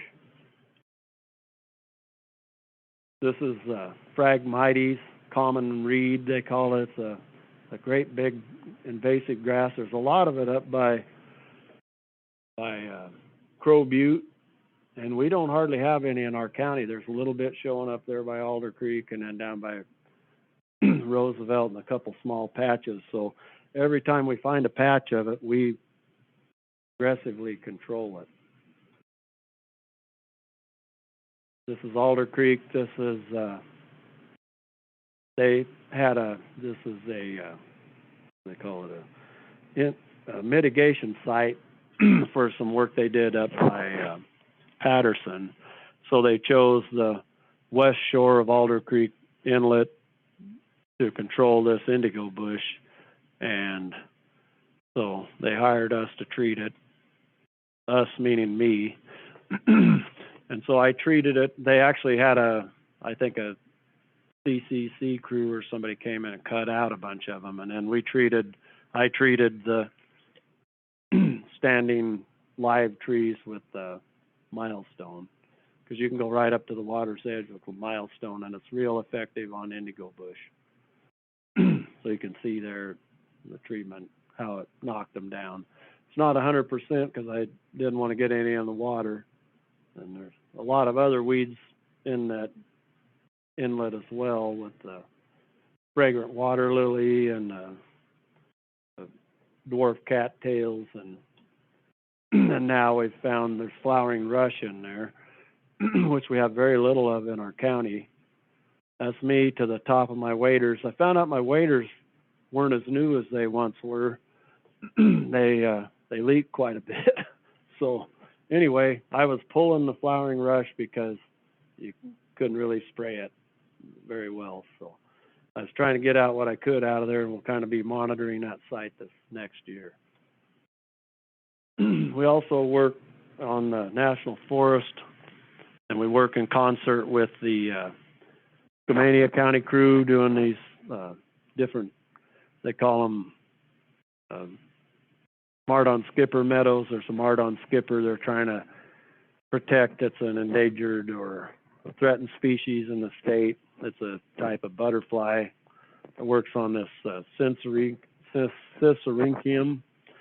It's a like a small iris that grows out there in these meadows. We also treat a bunch of their roads going up into the forest. This is one just up north of Trout Lake a ways. And we're trying to keep the hound's tongue from taking off up in there. So we've got a lot of hound's tongue invading that area. So we pulled all those, bagged all those big plants, and pulled most all the little ones. And it's all pretty much manual control up in there. Just some maps to show kind of where it was at. This is some Horiolisum. It's also a mustard flowered plant. That's what it looks like. It's pretty widespread around the Trout Lake area, but that's the only area we really have any. And there was a little patch up there in the Gifford Pinchot, and we pulled it all and bagged it and hauled it out of there. So knapweeds. This is spotted knapweed that I think might even be a hybrid with diffuse knapweed. This is down by Lyle Point. This is just showing some of the variety of our county. These are down in the Alderdale area, how much different it is than that area up above Trout Lake. This is over in the Bickleton area, east of Roosevelt. We do treat the Bonneville power line right-of-ways and their access roads for Bonneville Power, trying to keep the weeds off of their roads so they don't spread them around and protect the surrounding rangeland. That's just another shot of a different western end of the county by Major Creek. Maryhill Loops, first road, paved road in Washington. Just up above Maryhill a ways. So some of the, we have a lot of great views around here. Things have changed a little since I moved here. Those wind turbines weren't there. Trout Lake, this is the actual, what's left of a lake there.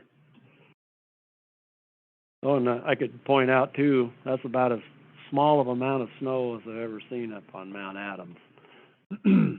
There's Mount Adams a little earlier in the year in some of the forested areas. Cattle are an important part of ranching, farming. And that's about it for me. So, thank you.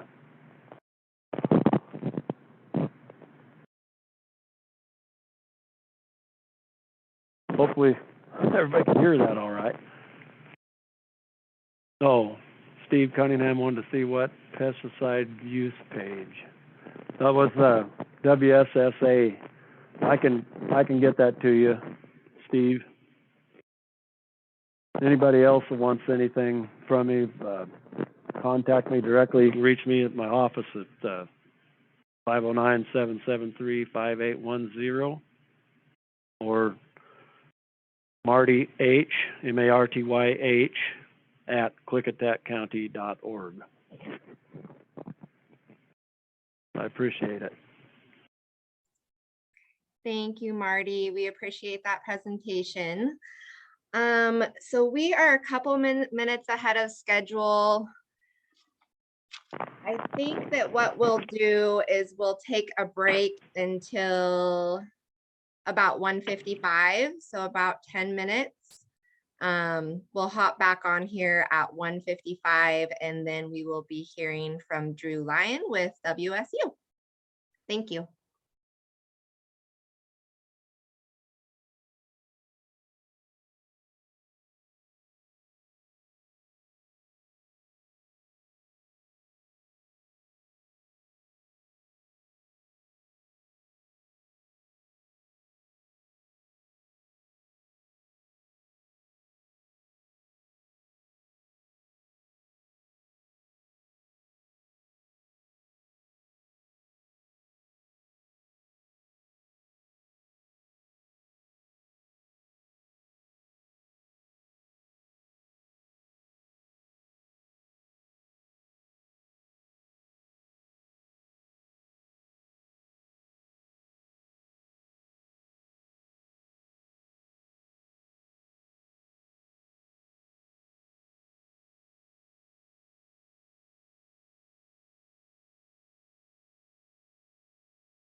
All right, so we're gonna go ahead and get started back up here.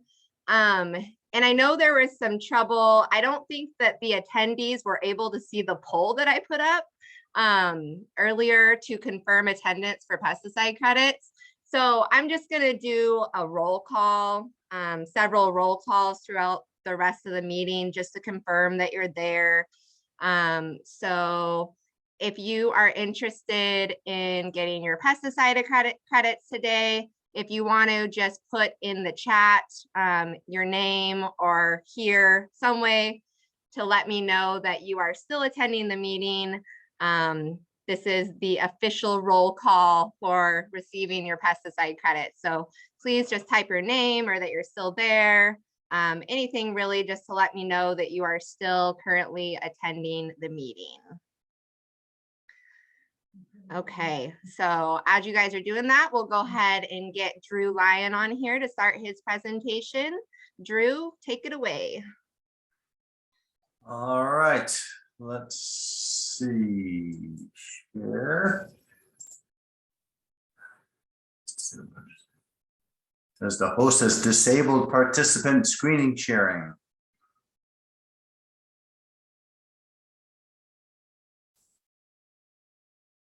I need you to. You should be able to do it now. Sorry about that, Drew. Okay. There we go. Now we're good. All right. Let me do that. Let me grab that. And then let me get rid of this. All right. Everybody hear and see the slides okay? Yep, looks good. All right. Well, Angel asked me to talk on herbicide resistance. It's a topic I've talked quite a bit about in the last few years. And despite all my talks, the situation doesn't seem to be improving. In fact, it seems to be getting worse with every passing year. So this is kind of an introduction to herbicide resistance, how it occurs, what the situation is, how it occurs, and then some of the things we can try to do to better manage our weeds and reduce the pressure we put on weed populations to develop resistance to the herbicides we use. So whenever I start a presentation, let's see, why isn't that going? Troubles, there we go. Okay, so whenever I start a presentation on herbicide resistance, I start with this gentleman, Charles Darwin.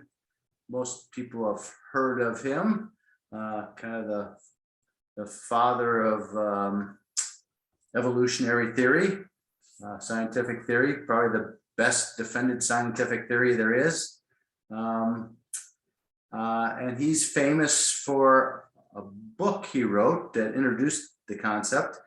And when I ask audiences, the title of it, they often say The Origin of Species. And that is only partially correct, because the real title is On the Origin of Species by Means of Natural Selection, or the Preservation of Favored Races in the Struggle for Life. So people tend to get caught up on this first part of the title, The Origin of Species, and they tend to have arguments over evolution and how we all came to be what we are. But this really isn't the important part of Darwin's contribution to science. It was really by means of natural selection, identifying the process by which species change and evolve. And there really is no doubt about this process. You can watch it occur in a petri dish with bacteria.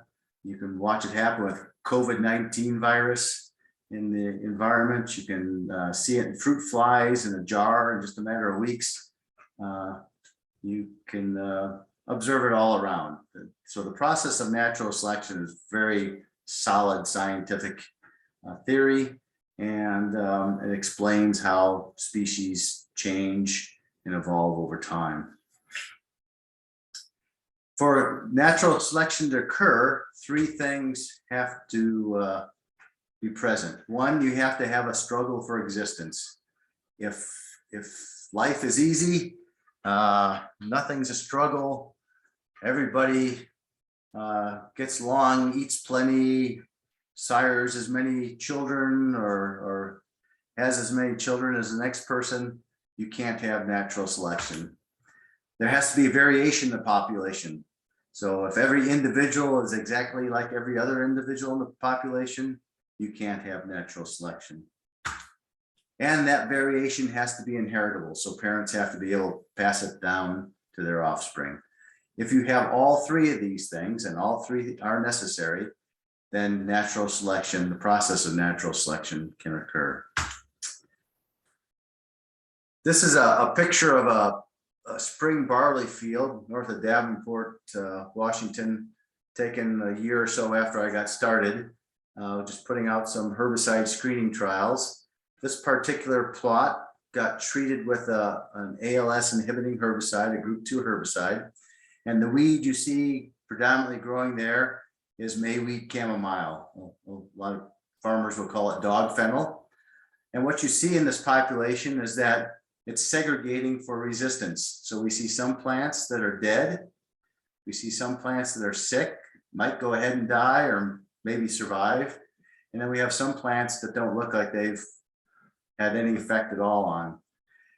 Now, if I come back the following year, more of the plants in this field will look like this one than like this one, because this one's going to grow bigger, it's going to produce more seed and leave more offspring than this one will, and definitely more than this.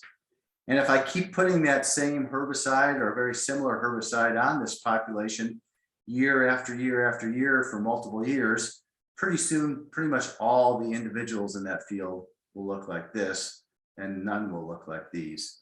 So we'll have moved the population where this is just one plant out of 1 million or 2 million to pretty much 95% plus of the population being resistant. So that's really how herbicide resistance occurs. But if I stop there, you don't get a pesticide credit. So I'm going to talk on a little more. I say herbicide resistance is a case study on natural selection. It's really artificial selection because man is putting the selection pressure on. But the process is very similar. You put a selection pressure on a population, and those individuals that are better suited for that new pressure survive at a higher rate than the ones who aren't. And over time, the population shifts to be more in line with the ones that have the advantage given that particular selection pressure. So here's an example of how herbicide resistance can occur. And this example is actually taken from an example in the state of Washington. So if some of you in the audience are old enough to remember the herbicide Glean. Glean was the first group 2 ALS inhibiting herbicide introduced in the major crop markets back in the early 1980s. And it was used in wheat production, and it was really very effective. I mean, growers were very happy with it. It controlled all the weeds in the wheat, and it controlled all the weeds in the fallow. And it could be used both in wheat and fallow at that time. And so that's what they did. They put it out in their wheat, and then they put it on their fallow, and they were very happy for several years until it no longer controlled Russian thistle or prickly lettuce. And so this example I'm going to show you is exactly what happened in that case with those 2 weeds in the state of Washington. So in year 0, before you ever apply a herbicide, it's thought that in many populations, there's already a weed out there resistant to whatever herbicide you're going to spray. It's out there at a very low level. In this case, it was estimated to be out there at the level of 1 plant in a million.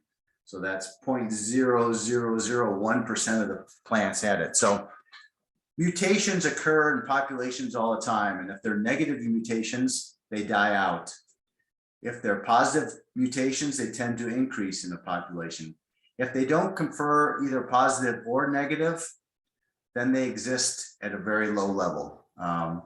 So, DNA is always replicating. We're replicating ourselves, and every once in a while there's a mistake in that replication process, and that's a mutation. So the herbicide does not cause the mutation. The mutation is out there already. It just, without the presence of the herbicide, it's neither a negative or a positive mutation, so it exists at a very low level. So prior to ever spraying Glean, about one plant in a million had the mutation that conferred resistance to Glean. So we go out, we got one plant in a million.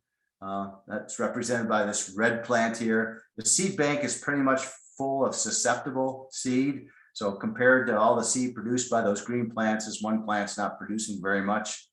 And so you go out, you apply your first application of Glean herbicide, and you get excellent control. Basically, you get 99.99% control. And most growers I know are very happy with that level of control. But you see that now you've gone from having one plant in a million to having about one plant in 100,000 out there that has this resistance gene. So in the seed bank, few more seeds out there, the resistant type, still very low level. You don't recognize it. You got excellent weed control. And so you go out and you spray a second time. And this time you still get excellent control. In fact, you get 99.98% control. And again, that's excellent. But you can see that now after two applications, you've gone from one plant in a million to 2 plants per 10,000 that now are resistant. Still, low level, you're not going to see it. It looks to you that you still are getting excellent control from the herbicide. So you go out and apply it a third time. And this time you get about 98%, 97, 98% control. Still excellent control. Most people are very happy with that level of control. But you see now you've enriched the population to about 3 plants in 1,000 after this third application are now resistant. And your seed bank is starting to fill up a bit more with that resistant seed. But 97% control is still excellent control. So you go out and spray it another time. And this time, again, you get excellent control. You get about 96% control. So I was off on the previous one. That was 99.7%. This is now 96% control after 4 applications. Again, excellent. But now 4 plants out of 100 are resistant. Still looking pretty good. Your seed bank's starting to fill up. You go out and apply it the 5th time, and oh my gosh, I went from having this herbicide that was giving me 96% control to a herbicide that's only giving me 40% control. This is a failure. And that's how that occurred. It's about as quickly as we've seen it happen, but 5 years of consistent application of Glean every year for 5 years. And we went from a herbicide that provided really wonderful control of weeds to a herbicide that really didn't provide commercially acceptable weed control for Russian thistle or prickly lettuce.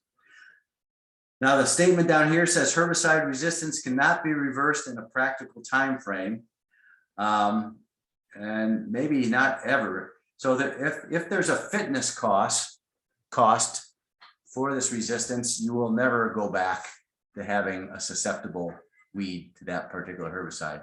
And what I mean by fitness cost is, in the absence of a herbicide, does the resistant plant produce just as much seed as the susceptible plant? If it does, then you're never going back, or not for a very, very long time, even if you stop using the herbicide. Now, in some weeds, not so much for the ALS inhibiting herbicides, where there doesn't seem to be much of a fitness cost for resistance, but to some of the triazine herbicides, some of the lamb's quarters, pig weeds, there is a fitness cost. So if you grow a triazine resistant pigweed and a triazine susceptible pigweed without the herbicide, the susceptible one will get bigger and produce more seed than the resistant one. So in the absence of the herbicide, the susceptible will be more productive. And over time, then you can go back to having a population that's susceptible to the atrazine again. But in a lot of our weeds, especially weeds resistant to the ALS inhibiting herbicides, there's no going back. Once the population shifted, not in your lifetime, probably not in your child's lifetime, and probably not in their child's lifetime, are you going to go back to having a susceptible population, even if you stop using that herbicide altogether. So how long, I said that glean, that was about as fast as we've seen it happen. How long can it take to happen? Well, that depends. It depends on the cultural practices you use in your operation, how frequently you use herbicides, what the herbicide mechanism of action is. Some herbicides like group 1 and group 2 herbicides seem to develop resistance more quickly than other herbicide groups do. On top of that, you have to throw in the biology of the weed species. Different weeds develop resistance more quickly than others, and what the frequency of the resistant biotypes among weed species is. So in Russian thistle with glean, it was estimated that that mutation existed in 1 plant in a million. So for another weed, is that 1 plant in 10 million, 1 plant in 10,000, or maybe there is no mutant out there resistant. All that comes into play to determine whether you get resistance in 5 years or 10 years or 20 years. This is a slide taken from Dr. Ian Heap's website, weedscience.org, where he keeps track of herbicide resistance on a global basis. And our horizontal axis here down at the bottom goes from 1950 to 2011. And then our vertical axis here is a number of unique cases of herbicide resistance. The chart starts in 1950. It starts there because our first synthetic organic herbicide was 2,4-D. 2,4-D was developed as part of the World War II effort. And when World War II ended, shortly thereafter, 2,4-D was commercialized for use in agriculture. And so late 40s, early 50s is when we started using synthetic organic herbicides. And in 1957, the first 2 weed species resistant to 2,4-D were identified. So we've had herbicide resistant weeds ever since we've had synthetic organic herbicides. But what you notice is the numbers really didn't grow much until we got into this late 70s and really took off in the 80s and 90s. And that's for several reasons. One, some of the herbicide classes we developed resistance more easily than others, like the group 1s and group 2s, which came out here in the 80s, 70s and 80s. 2, we started to rely more on herbicides. We got better and better herbicides, and we relied on those more and more, and therefore we put more selection pressure on our population to find those resistant individuals. So it's been increasing pretty rapidly ever since the late 70s, and really not showing any signs of slowing down at this point. If we take a look at that same data, but divvied up by herbicide mechanism of action, this is the kind of chart you get. And the one that should be most worrisome to wheat growers is this one right here. This is our ALS inhibiting group 2 herbicides. And this is the class of herbicide, the mode of action, mechanism of action that we use most in wheat production.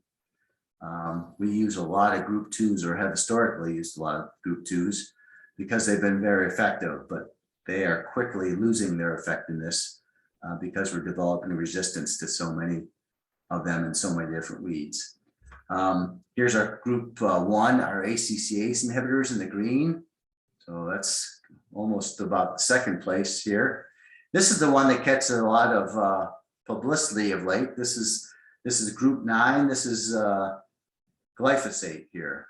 So glyphosate was introduced in the early 70s, and there were 1 or 2 weeds that they found resistance to in the first 25 years that was out. In fact, if you remember, Monsanto back in the 90s said that weeds just won't develop resistance to glyphosate because it's too complex a mechanism for a weed to overcome. And they were pretty much right up until the late 90s. And what changed in this time period? In 1996, Roundup Ready corn was introduced into the market, and in 1997, Roundup Ready soybean and Roundup Ready cotton were introduced.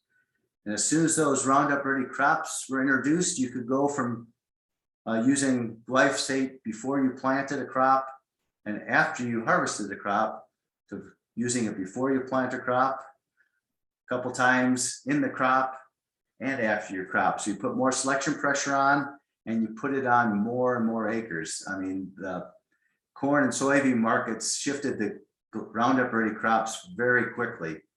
And so a lot of plants got sprayed with glyphosate. So if it's a numbers game, you know, there's this mutant out there at some low level, you spray enough plants, you're going to find that one mutant out there that is able to overcome it. And that's what's happened with glyphosate. It's developed a lot of resistance quickly. The other thing that happened here, so the Roundup Ready crops came out in the mid 90s, 96, 97. In 2000, Roundup went generic. So Monsanto, the patent wore out on glyphosate, and it went generic and it became cheap. And so when it became cheap, people used more of it. When I was working in Western Nebraska in the 90s, many of the growers I worked with wanted to know how they could control downy brome with 8 ounces of glyphosate because they didn't want to spend the money to spray the 16 ounces that was labeled. That really switched around when the price of glyphosate changed. Then if, 16 ounces didn't work, what the heck, we'll do 32 ounces. So all of that came together to really increase the pressure put on populations to find those individuals that are resistant to them. And we're seeing that happen. If you take a look at the number of resistant species to individual active ingredients or herbicides, atrazine is the leader with 66. Atrazine has been around a long time. It's been generic a long time, so it's been cheap use on lots of corn acres. So it's got the most species resistant to it. But look what number 2 is. It's glyphosate. We didn't start really selecting for resistant species until the late 90s, and already it's the number 2 herbicide as far as having a large number of wheat species resistant to it. The rest of these for the next 5 or 6 are all group 2 herbicides, ALS inhibitors, till you get down to phenoxyprop, which is an ACCase group 1 inhibitor. So these top ones, with the exception of atrazine, are ones we use quite a bit in wheat production, wheat production in this part of the world. And we have a lot of resistance. The other thing that's happening is, in addition to just having resistance to one mechanism of action or site of action, we now have species that are resistant to many sites of action. So this is a chart showing the increase in species that are resistant to more than one mechanism of action or site of action. So here's species resistant to 2, 3, 4, 5, 6, 7, 8, 9, 10, up to 11 different mechanisms of action. When you start getting species that are resistant to 6, 7, 8 different sites of action, you're pretty much running out of options for controlling that weed with herbicides. And we're starting to see that more and more. This slide shows species. This one shows even populations. So this is a weed within a field or within a small area that are resistant to 2, 3, 4, 5, 6, 7. So it's getting to be a problem when you can't control it with one herbicide. You might not necessarily be able to control it with any others. And so we really need to be careful that we don't keep pushing this resistance issue further and further along, where we pretty much run out of any herbicide we can use. So the current status of resistance, this first point is maybe a little old. No herbicides with new mechanisms of action are in advanced development trials. There might be one. FMC inherited a product from DuPont when DuPont and Dow merged to form Corteva. So they had to sell off some of their experimental stuff, and FMC got that. I haven't seen it yet in any of my studies. And I've been told if it does come to market, it's going to go to the corn and soybean market before it comes to the wheat market. But the last time a new mechanism of action was introduced was over 30 years ago. It was actually in 1989, I believe. That was the last new herbicide mode of action introduced.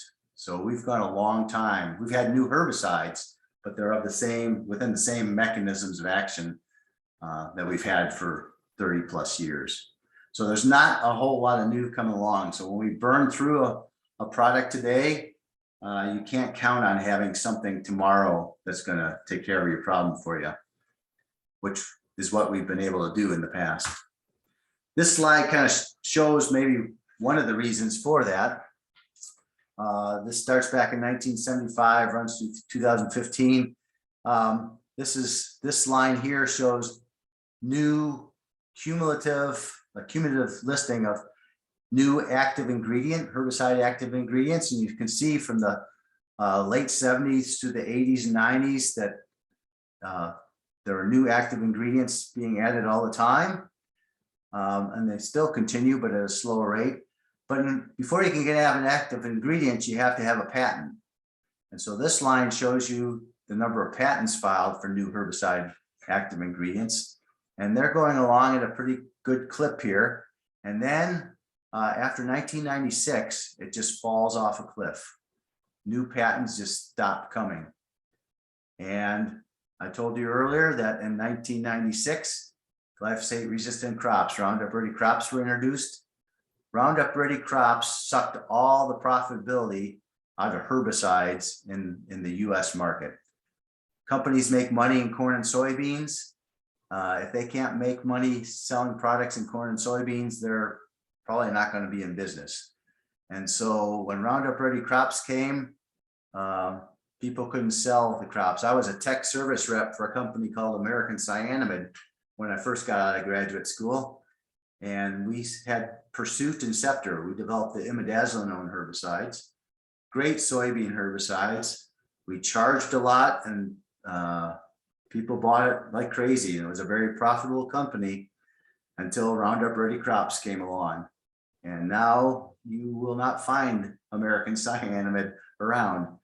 They sold out to BASF, and they're not the only company that did. Quite a few companies have been merged in or sold to other companies because there just isn't any money. And when there's no money in a product, companies stop investing in new research. And that's what happened. All the new stuff these companies have come out with of late are insecticides and fungicides. They aren't herbicides. This might start to shift around now because of all the weeds that are resistant to glyphosate. But for a good 30 years, there's been no investment in finding new things for herbicides. So again, just demonstrating that people who lived through this time frame, and there was always something new coming along, that's not the future we're living in, or even the present that we're living in. There just isn't a lot of new stuff coming along. So when we overuse a herbicide today and develop resistance, we're losing a tool we probably won't be able to replace anytime soon. The number of weeds with herbicide resistance continues to increase in the US and globally, and the number of weeds with herbicide resistance to more than one herbicide continues to increase. So that is not a very good place to be, but that is where we are at. This is a list of the current status of herbicide resistance in the PNW as far as we know. Our real problem children are Italian ryegrass. We have Italian ryegrass resistant to group 1, group 2, group 15, group 9, group 10 herbicides. Wild oat resistant to 1, 2, 3, 8, and 26. My colleague, Dr. Ian Burke, recently identified downy brome resistant to glyphosate. So we now have downy brome out there that we won't be able to control with glyphosate anymore, which is going to be a real blow to fallow management as that spreads. So quite a bit of resistance. not as bad as some areas of the Corn Belt, but still not a good place you want to be in. It doesn't seem to be getting better. It seems to be getting worse. So how do we avoid or delay herbicide resistance in weeds? How can we do that? Well, if you understood what I was saying earlier, one way is stop relying so heavily on herbicides. The more you use herbicides, the more quickly you're going to develop herbicide resistance. So look for other strategies besides herbicide use. So if you ever take herbicide or weed management 101, they'll talk about the different integrated weed management strategies. There's basically 5: sanitation, mechanical, biological, cultural, and chemical. In most annual cropping systems, there aren't very good examples of effective biological control. Because those systems are perturbed all the time, it's hard for a biological to get established and work. There are good examples in perennial systems, but not very many in annual systems. So we take that out of wheat production, and we're left with 4 basic strategies. But if you're a no-tiller, you've given up one of the 4. You're not going to use mechanical tillage. You're not going to till. And so now you're left with 3. And what a lot of no-tillers do is they shift from using mechanical control to relying more heavily on chemical control. And so therefore they put more selection pressure for herbicide resistance because they're relying more on chemistry. Now, if you're an organic producer, you give up chemicals, and organic folks tend to substitute tillage for chemistry, so they till more. But one thing organic producers do that I don't see so much in conventional growers, such as no-tillers, is organic producers use a lot of very intricate, well thought out crop rotations. And you won't see very many organic producers, let's say in a wheat fallow rotation, because without herbicides, it's pretty hard to maintain wheat fallow without some weed issues. So they tend to have more diverse rotations. And I think that's really what no-tillers probably need to focus a little more on than they have in the past, is really looking at their rotations and some of their cultural practices. Over time, and because of our heavy reliance on chemistry, our herbicides just aren't working so much or as well. And so I really think we really need to look at sanitation, which should always be a part of it, and our cultural. We really have to beef up our efforts in here, especially if we're not going to be using mechanical weed control. And there's some good arguments for not using mechanical weed control. So integrated weed management tries to use as many different tools as possible and not over rely on any one. The 3 basic principles of integrated weed management are use agronomic practices that limit the introduction and spread of weeds, so prevent problems before they start. This is kind of the sanitation part of the previous slide. And then help the crop compete with weeds, so help the crop choke out weeds. And I will say winter wheat, a good stand of vigorously growing winter wheat is very competitive. I've put out a lot of weed control studies in my career, and a herbicide always looks better in a good stand of wheat than it does in a poor stand. Herbicides rely on competition from the crop to help them control weeds. So this is probably one of the things wheat growers can really focus in on, trying to do everything they can to grow as competitive a crop as they possibly can. And then use practices that keep weeds off balance. So do not allow weeds to adapt. Anything you do over and over again will tend to select for weed species or weed biotypes within a species that are adapted to that system. So we're talking about herbicide resistance, but it really applies to anything. If you always do the same tillage practice year after year after year, you're going to select for the weed biotypes or the weed species that do really well in that type of system. And so the idea of this is don't keep doing everything the same all the time, change things up. I know my father used to tell me, son, if it ain't broke, don't fix it. And it's a human tendency not to find something that works and stick with it. But if you stick with any one thing long enough, you will select for the species that do well, or the biotypes within that species that do well in that system. So every once in a while, change things up a little bit. So prevent problems before they start. You've all heard all these things. Whether you do them all or not, I don't know, but use clean seed, buy certified seed. Washington growers are probably the best in the country for doing that, rather than brown bagging seed. But make sure you're using clean seed. Tarp grain loads. A lot of weed seeds get started along roadsides. They blow out of grain trucks, and that's where they start, and they move into fields. So tarp your grain loads before driving down the road. Control the weeds on field edges. Don't let the weeds go to seed. Compost livestock manure if you're doing that. This last one, manage weed seed at harvest. This is a new concept, or fairly new concept, that's come out of Australia. They developed it because they have a species, rigid ryegrass, that is resistant to 11 different mechanisms of action. They've basically run out of options for controlling rigid ryegrass with herbicides. So they started looking around for other ways of helping them manage that particular weed, and harvest weed seed control is one they came up with. So what they found is that if you have a resistant weed, a herbicide resistant weed, it survives the year, and then you come to harvest, and what do? You basically reward that weed for being herbicide resistant by putting it through the combine and then spreading it all over your field and maybe even your neighbor's fields.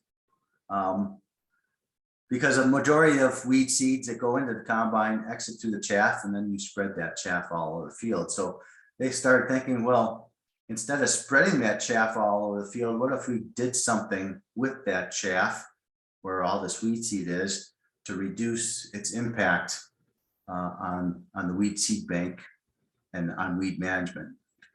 So one of the first things they came up with was narrow windrow burning.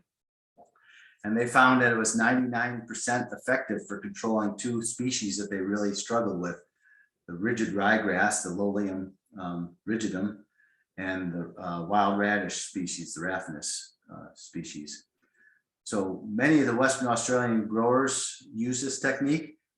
Basically, you create a 20 to 24 inch narrow windrow behind the combine of straw and chaff.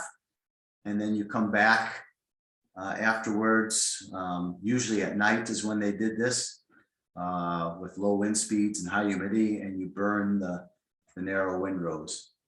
And it is highly effective at killing the weed seed that are in those narrow windrows. Now, of course, there's a number of negative consequences of this. You have a lot of smoke. You risk having that fire escape and causing problems throughout your field and maybe beyond your field. And you're losing residue that is of value for holding moisture and keeping your soil in place. But it did prove to be very effective for controlling these species in the windrow. I read some papers out of Australia on that, so I decided back in 2013 to start looking at narrow windrow burning. And we compared narrow windrow burning here on the left with whole field burning, although in this case we're burning whole field plots versus just narrow strip. We had put Italian ryegrass seed in some little tin pie plates with soil and put them out in the residue and ran thermocouple wires out to them so we could measure the temperature at the surface there. And then we did the burning, and we came back and we collected the trays, took them to the greenhouse, watered them up a few times, count how many seeds came up to see how effective these two different treatments were. These are the results on the vertical axis as the number of seedlings emerged. Each one of these trays had 50 seeds put in them. And of course, you can see here that even where we didn't burn, we didn't get all 50 seeds to germinate. So there's some dormancy in the seed. But this is what you want to compare to the spread no burn.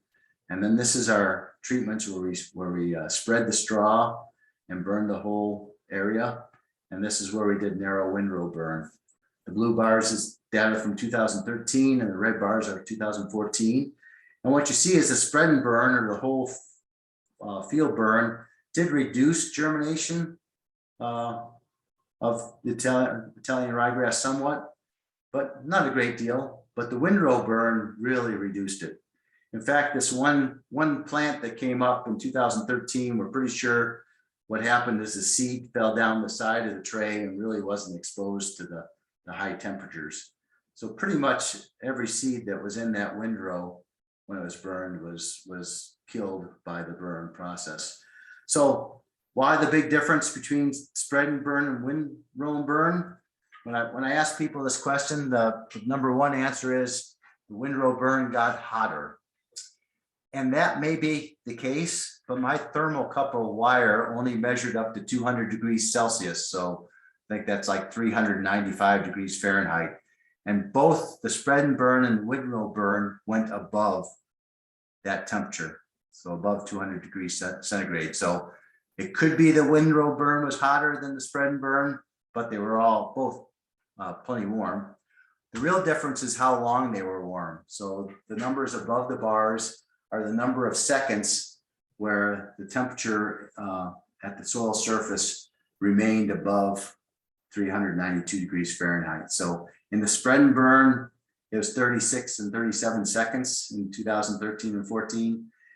And in the windrow burn, it was 502 and 584 in 2013 and 2015. So, quite a bit more than 10 times longer above that temperature in the windrow burn. They burn slower and hotter than when you burn the whole field. And so it can be very effective, but again, a lot of negative consequences. And it's only one form of harvest weed seed control. Another one that the Australians looked at was the chaff cart. This was actually developed in Canada quite a while ago, but more so for collecting feed for animals. So they would collect the chaff in the back and feed it to their sheep. And they found this is about 85% effective on rigid ryegrass and wild radish. But not a lot of people want to haul this thing behind their combine and then deal with the bales. And what they do with the chaff is either dump it and burn it, or they take it and feed it to their livestock. Another system is the bale direct system. And we actually have a number of these in Eastern Washington. Here, the baler is put on directly behind the combine, and both the chaff and the straw go into the baler and get baled up. And then you haul the bale off. And when you do, you haul off the weed seed along with it. If you have a need for that straw, not a bad system, or you know where you can get rid of it, not a bad system, except you're hauling off a lot of residue.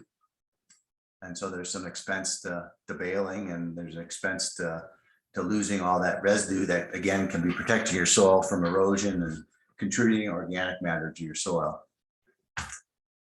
One that's catching some interest here these days, because there's more and more companies making these, are integrated impact mill systems. So basically, these are big mechanical mills. The chaff all gets put in here, and these paddles spin around at high speed and basically whack the weed seed several times against these bars in here and basically pulverize the weed seed. And then that gets spread out on the field. What's nice about this, you don't lose any residue. You're not hauling off straw. You're not hauling off chaff.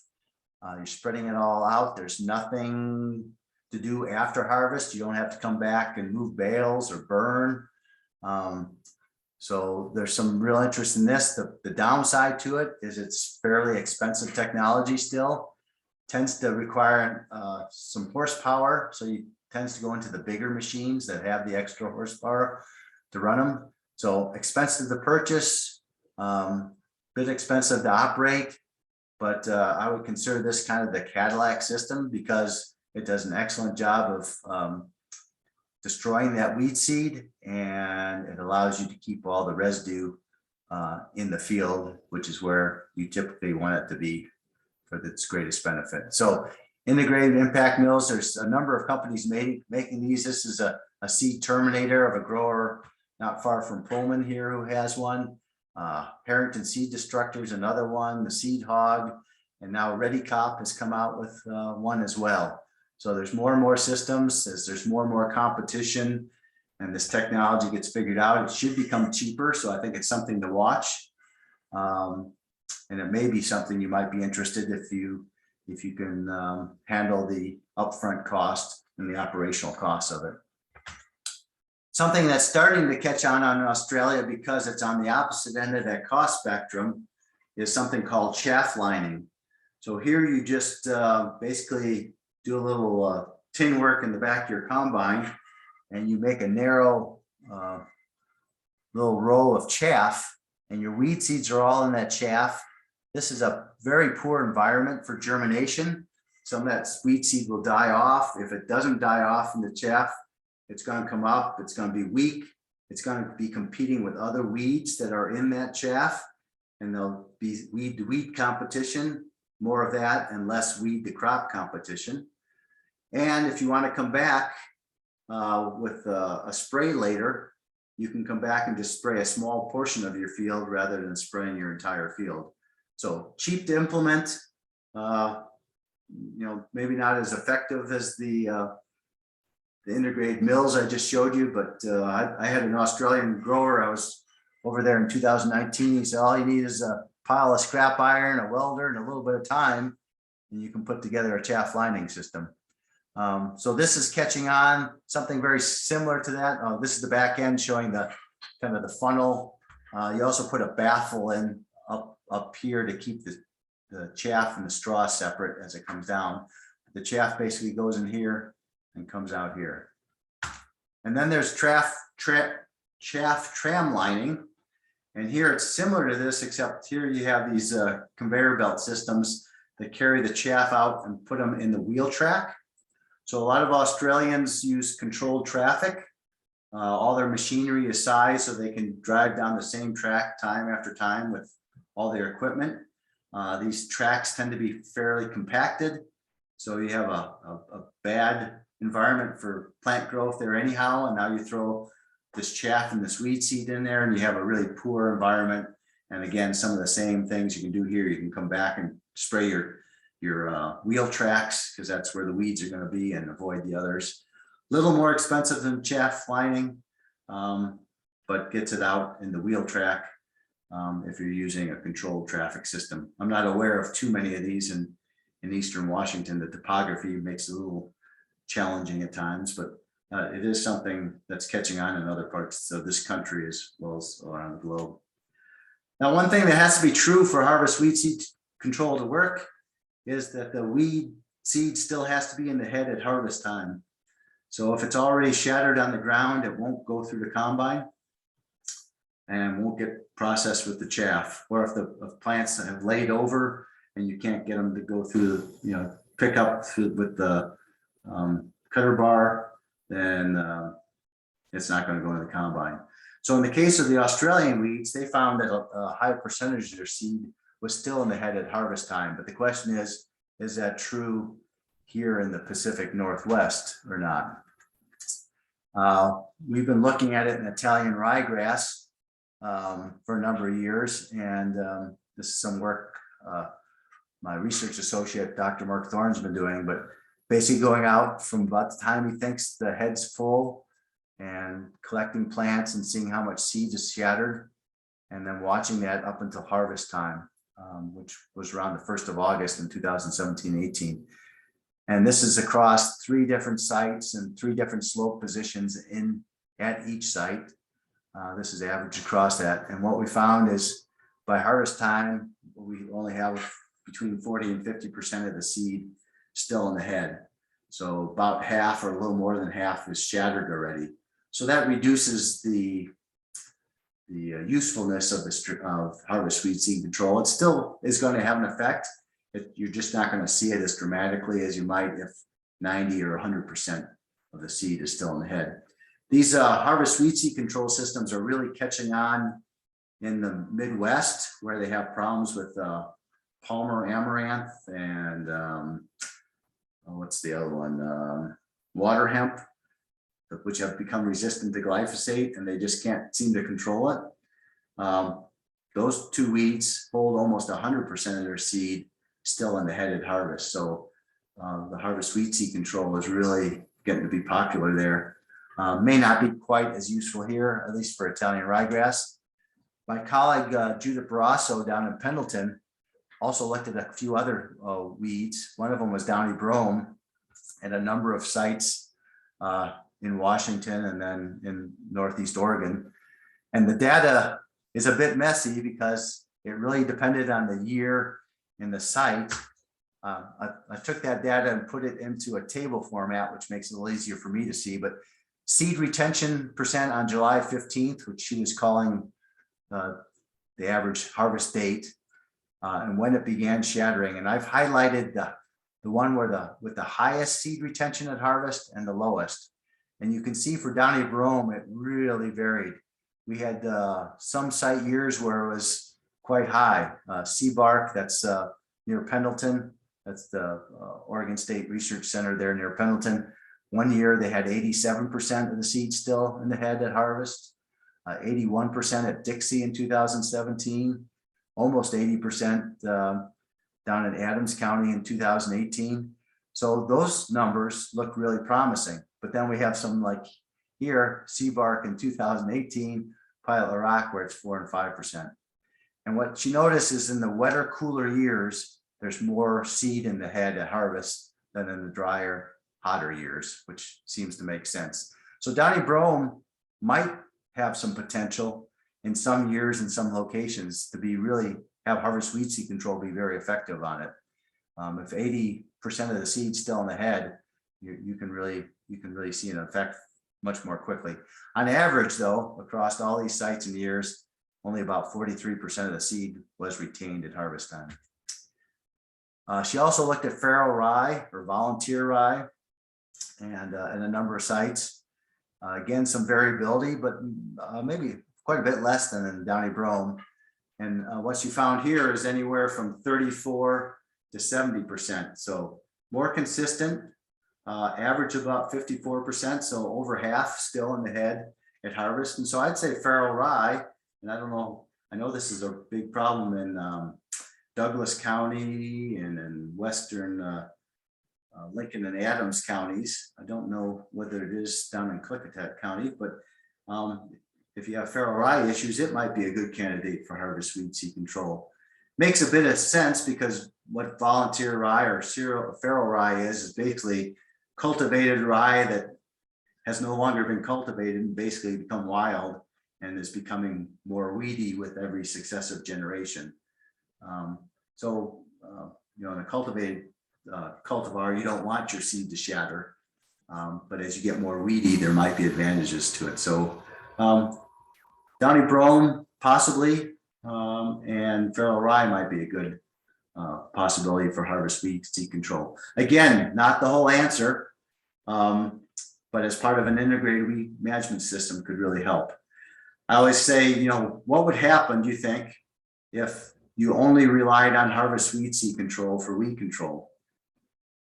It'd be something similar to what's happened with herbicide. Over time, you'd select for the biotypes of whatever weed that either shatter their seed early or that don't grow tall enough to go through the combine. So again, anything you do over and over and over again, particularly if you rely heavily on it, you're going to develop biotypes that will avoid that for you. So using this as part of an integrated weed management system can have some value, but it doesn't look like it's going to be as effective as it was or has been in Australia, but still can be an important tool.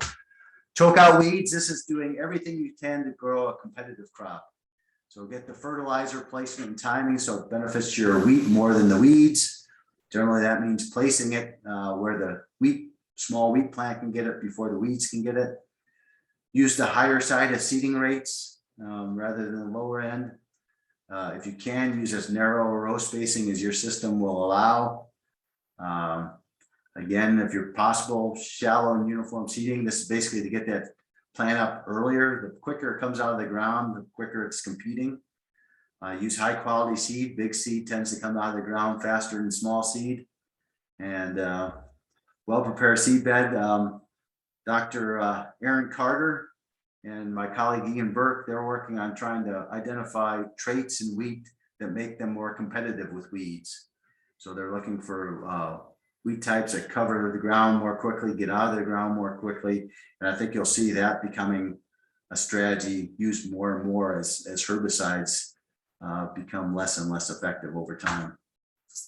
And then do not allow weeds to adapt. This is where we do things like crop rotation, bring in different crops that have different seeding dates so that you're not always promoting the same weeds coming up in your crop. Alternate crops with very competitive abilities. Don't always plant crops that don't compete well, I guess. And then rotate or combine herbicides with different mechanisms of action. And actually, this is probably one of the best things you can do with herbicides. And always try to make sure that you use more than one herbicide mechanism of action that's effective on the weed. So we've had a tendency to just rely on that one post-emergence herbicide for downy brome control. I think we're going to have to start using pre-emergence herbicides and post-emergence herbicides, or we're going to burn through everything too quickly. If you don't know what mode of action or site of action your herbicide is, if you go to the Wheat and Small Grains website at smallgrains.wsu.edu, it's our one-stop shop for all things on wheat production. There's a couple tools here. I developed the pulse crop mode of action tool and a wheat mode of action tool. And if you go in there, you can pick by herbicide or by active ingredient. It'll tell you what the active ingredients are, what the mode of actions are, and if there are any weeds in the Pacific Northwest that are resistant to that particular herbicide. So it's a good way of knowing. Chemical companies don't always want you to know what the mechanisms of action are in their products. And so if the label doesn't specifically tell you, you can go here and take a look at that. But you want to rotate between mechanisms of action, and you want to try and get two different mechanisms of action effective on your most troublesome weeds as much as you can. And then the last thing, rotate use of herbicide resistant crops, which isn't a problem here because we don't have that many other than canola, I guess. And then this last one gets me in a little trouble sometimes, rotate tillage practices. So the international guru for herbicide resistance is a guy named Stephen Pauls. He's recently retired, but I heard him talk at an international conference in Australia about 10 years ago now. But he says he tells all his no-tillers what they need is a little bit of tillage. And he tells all the guys that till all the time what they need is a little bit of no-till. Again, if you stick with any one tillage system long enough, you basically just select for the weeds that are going to do really well in there. So if every once in a while you change that up, and what every once in a while means varies, we're talking once every 6, 8, 10 years, whenever the weeds start to become a little more problematic. If you introduce something different into your system, you'll shake that up. So again, not allowing weeds to adapt, changing things up. Here's a rather busy slide, but it's a very good one. It tells you whether you're at low, moderate, or high risk for developing resistance based on different management options. So you're at high risk of developing herbicide resistance if you only use one mode of action, moderate if you use 2, and low if you use 2 or more. You're at low risk if you use cultural, mechanical, and chemical control for controlling your weeds. You're at high risk if you only use chemicals to control your weeds. Here's one that took me a little bit to figure out. You're at low risk of developing herbicide resistance if you have a low weed population, and you're at high risk if you have a high weed population. And what that basically comes back to is the numbers game of herbicide resistance. If one plant in a million has that gene for resistance, the fewer plants you have out there, the less likely you are to select for that one plant that has the resistance. So A big focus of Australian weed control is keep your weed numbers high, or I'm sorry, keep your weed numbers low and reduce the risk of developing herbicide resistance. We tend to do the opposite. We get a brand new herbicide and we go put it out on our weediest field, and we right away start looking for those individuals that are going to be resistant to it. Keep your weed numbers low and your chances of developing herbicide resistance are reduced considerably. So just a few examples here, downy brome and Italian ryegrass study we did. Let's see, 255. I'm about an hour, so I'll go through this quickly. This is a study we conducted near Dixie. We're basically trying to look at, there's a trial Gowan had us do. They were interested in bringing Avidex into the system, trilate, an older herbicide that used to be used a fair bit, and in combination with pyroxasulfone, Zidua, metribuzin, and Mazamox and Pyroxlam. So we basically had 2 strips that had trilate down, and then 2 strips that didn't have trilate down, and we crossed them with these different herbicides. We had trilate went out pre-plant, pyroxasulfone pre-emergence, and then the other products were applied post-emergence. And it was at Dixie, Washington, randomized complete block design. This is the data for Italian ryegrass control. So in the plots without Avidex, none of these treatments provided commercially acceptable control of Italian ryegrass. Our Zidua rate's a little below the top rate. Its top rate was 2 ounces. We put 1.5 ounces out. So that might have influenced us a bit, but we wanted to see what the combination was. So without Avidex, no commercially acceptable control. With Avidex by itself, not commercially acceptable, but you combine Avidex with Zidua or Zidua plus Sencor, and that's commercially acceptable control there for Italian ryegrass. That same field also had a heavy downy brome population, and we saw something similar. Without Avidex, none of these products provided commercially acceptable control. With Avidex, again by itself, not commercially acceptable, but Avidex with Zidua plus Sencor, Beyond applied in the fall, PowerFlex in the fall, or Beyond in the spring, all provided commercially acceptable control. So getting more than one mode of action out there, I think is going to become more and more important as more and more resistance develops. And then our wheat yield was increased with these treatments with Avidex and some of these more effective products. So best Italian ryegrass control, trilate followed by pyroxasulfone or pyroxasulfone plus metribuzin. And downy brome, the best treatments were trilate followed by pretty much all those different herbicides except for Pyroxlam in the spring. And so you want to combine 2 or more modes of action to get the best control. And then one last thing I wanted to talk about was coaxing wheat. This is a new technology that's coming out, getting a lot of attention. This is a trial I put out near Pullman several years ago looking at rye, and it is highly effective on rye and looked pretty good. But I've also done it in downy brome out in Richville, and again, it looked really good. It's a really good looking technology, but I want to warn people. Dan Ball, the weed scientist down in Pendleton, he's now retired, but he identified downy brome resistant to quizalofop, which is the active ingredient in aggressor herbicide, which is what you use with coaxium. He identified downy brome resistant to that herbicide in 2007. So we know we can select for it. And if we use this system too much, we will select for resistance in downy brome. And so my one fear is we've kind of almost burned our way through all the effective group 2s on downy brome. And now if we just focus on using coaxium wheat year after year and in our weediest fields, we're going to lose this system fairly quickly. And it really does look like a good system.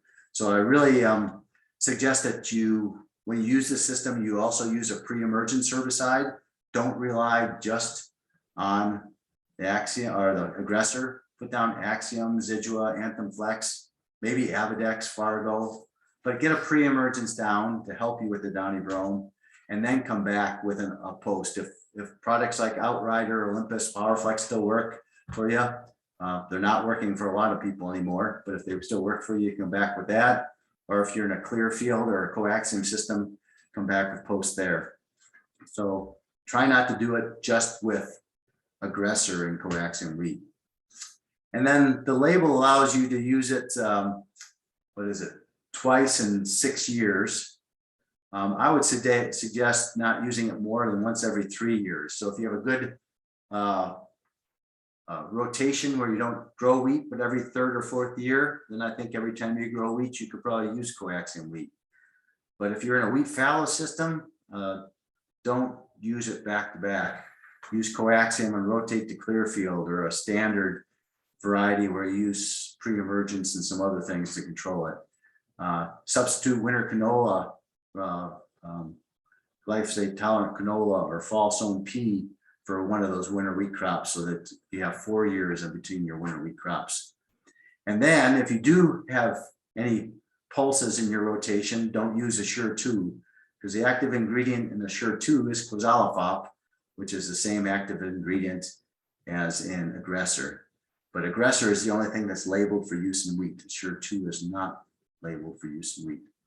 And then in really bad spots, you might consider using a tillage every once in a great while. Downy brome plowing is very effective for Downy brome, but then you don't, if you plow and bury that seed, it's going to stay viable for a fair bit of time. So don't plow again for another 8, 10, 12 years. Let that seed die out. And we don't want to be tilling that much anyhow. But anyhow, I think we're going to need a much more integrated complex system than we've had for the last 20 years since we've had these really good products for Downy brome control and winter wheat, and we're losing them very quickly. This slide WSDA makes me show you because it says that I may have talked about something that's not labeled. I can do that. You can't, or you face a penalty of $7,500. With that, I'll see if there's time and interest in any questions.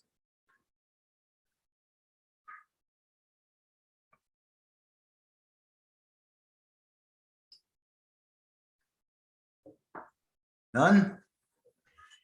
Drew, it looks like there was one question asking what length of time is recommended between crop rotations. Well, it kind of depends on the weed, but winter annual grasses don't tend to stay viable in the soil a long time. I did a lot of work in western Nebraska when I was there before coming to Washington. And 1 year out, so wheat fallow really isn't long enough to drain the soil seed bank of any real appreciable seed. 2 years out makes a big difference. 3 years out is even better, but you probably get the biggest bang for the buck by staying out at least 2 years. You get a big drop in your seed bank. You'll get more if you stay out 3 years, but the economics of it kind of push you back to winter wheat sooner than that. So I would say a 3 or 4 year rotation where you're only growing winter wheat anyhow once every 3 or 4 years is probably best from an annual, particularly annual grass weed perspective. And that tends to be the big problem in winter wheat production. So if you can figure out a way to only grow winter wheat every 3 and 4 years and still be economically viable, I think that's something you should look at. And in the really dry country, some people are having real success with winter wheat fallow, winter canola fallow, and winter peas are starting to, the market's not quite there yet, but winter peas are looking more and more promising. So that might be an option for that year out of fallow. You might try a winter wheat, I don't know, something, and then fallow, if you can make that work. But 3 and 4 year rotations, I think, optimize your ability to control weeds and yet not be away from winter wheat too long. Your big money, generally what most people make their most money on. Thank you, Drew. We appreciate your presentation. If anybody has any further questions for Drew, feel free to drop them in the Q&A or the chat, and we will address those as they come in. We are a little bit behind schedule right now, so I do want to do one more roll call for those who are wanting to receive pesticide credits today. So if you do want to receive pesticide credits, go ahead and put your name in the chat. Or just let us know that you're still here. This is the second official roll call for those who want to receive pesticide credits for attending today's meeting. So next up, we have Tanner Donahue, and he's going to be talking about weed seed control. So take it away, Tanner. Thank you. Hello, everybody. How are you? I'm Tanner Donahue. I work with Redicop Manufacturing up in Canada. Currently, I'm down here in a hotel in Lewiston, Idaho or Washington? Idaho, Lewiston, Idaho. I got a little video here about harvest weed seed control, and then I'll maybe take some questions after and answer maybe a few things that the video missed. So I'll try sharing my screen here and see how we make out.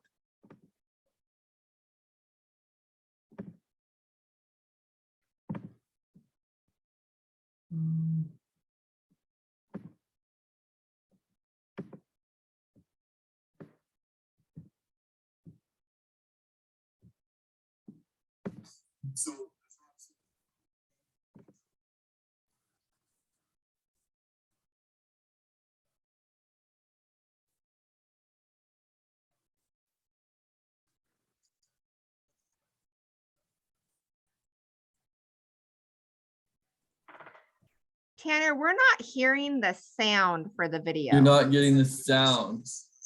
Okay.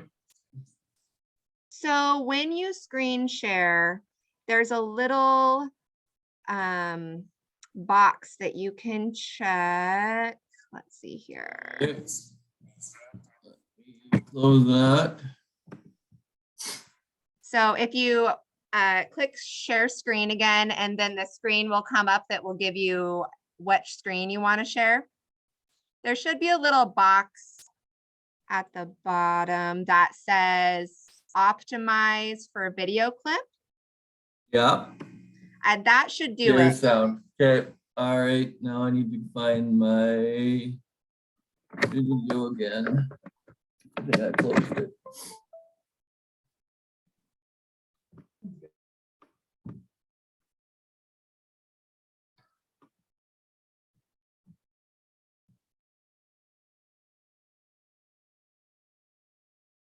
Introduce some new concepts. Can you hear it now?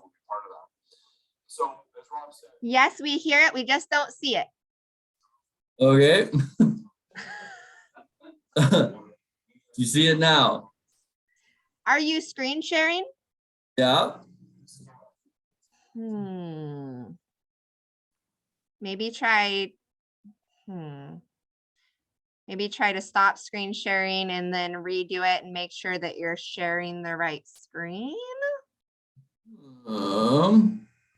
Let me pop this in and pop this out, and it comes up.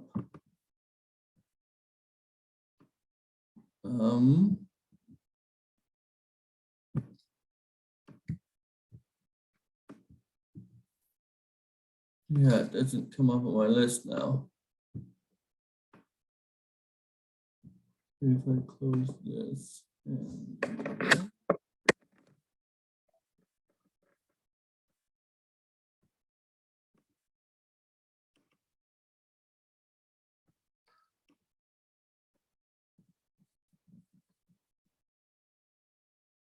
now I've been working on is an area called there, okay.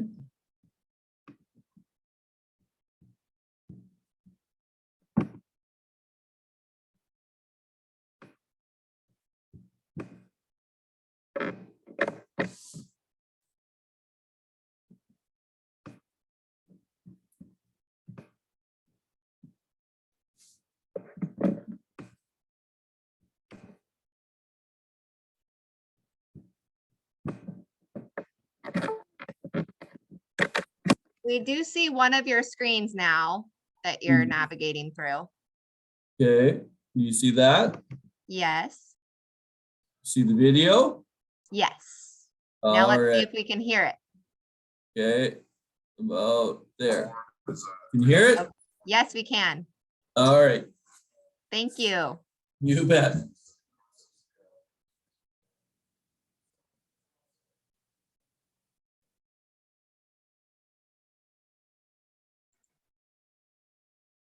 I can no longer hear Okay. it.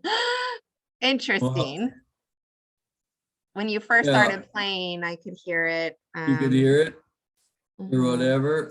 Okay, well, let's not worry about it then. Drew covered a lot of the methods and the things that it is, so we'll just kind of cover what we do. So we build a mill, harvest weed seed control, as Drew said earlier. We build the mill up in Canada. We've been building it now this is our 7th year of the mill. It's basically ran on a platform that's all belt driven and 2 gearboxes on the bottom and 2 stationary plates that go on top with stators and rotates in the middle. So what first happens is, might be able to bring up a slideshow here. Maybe that'll work better. Give me a second to see if I can get that going, so everybody can at least see what I'm up to. If the video is not going to do it for us.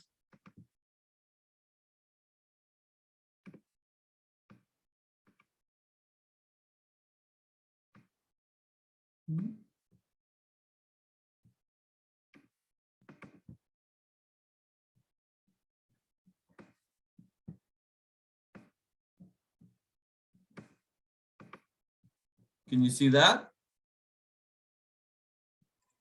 Yes, we can, Tanner. Okay. All right. So Redicop was established in 1985.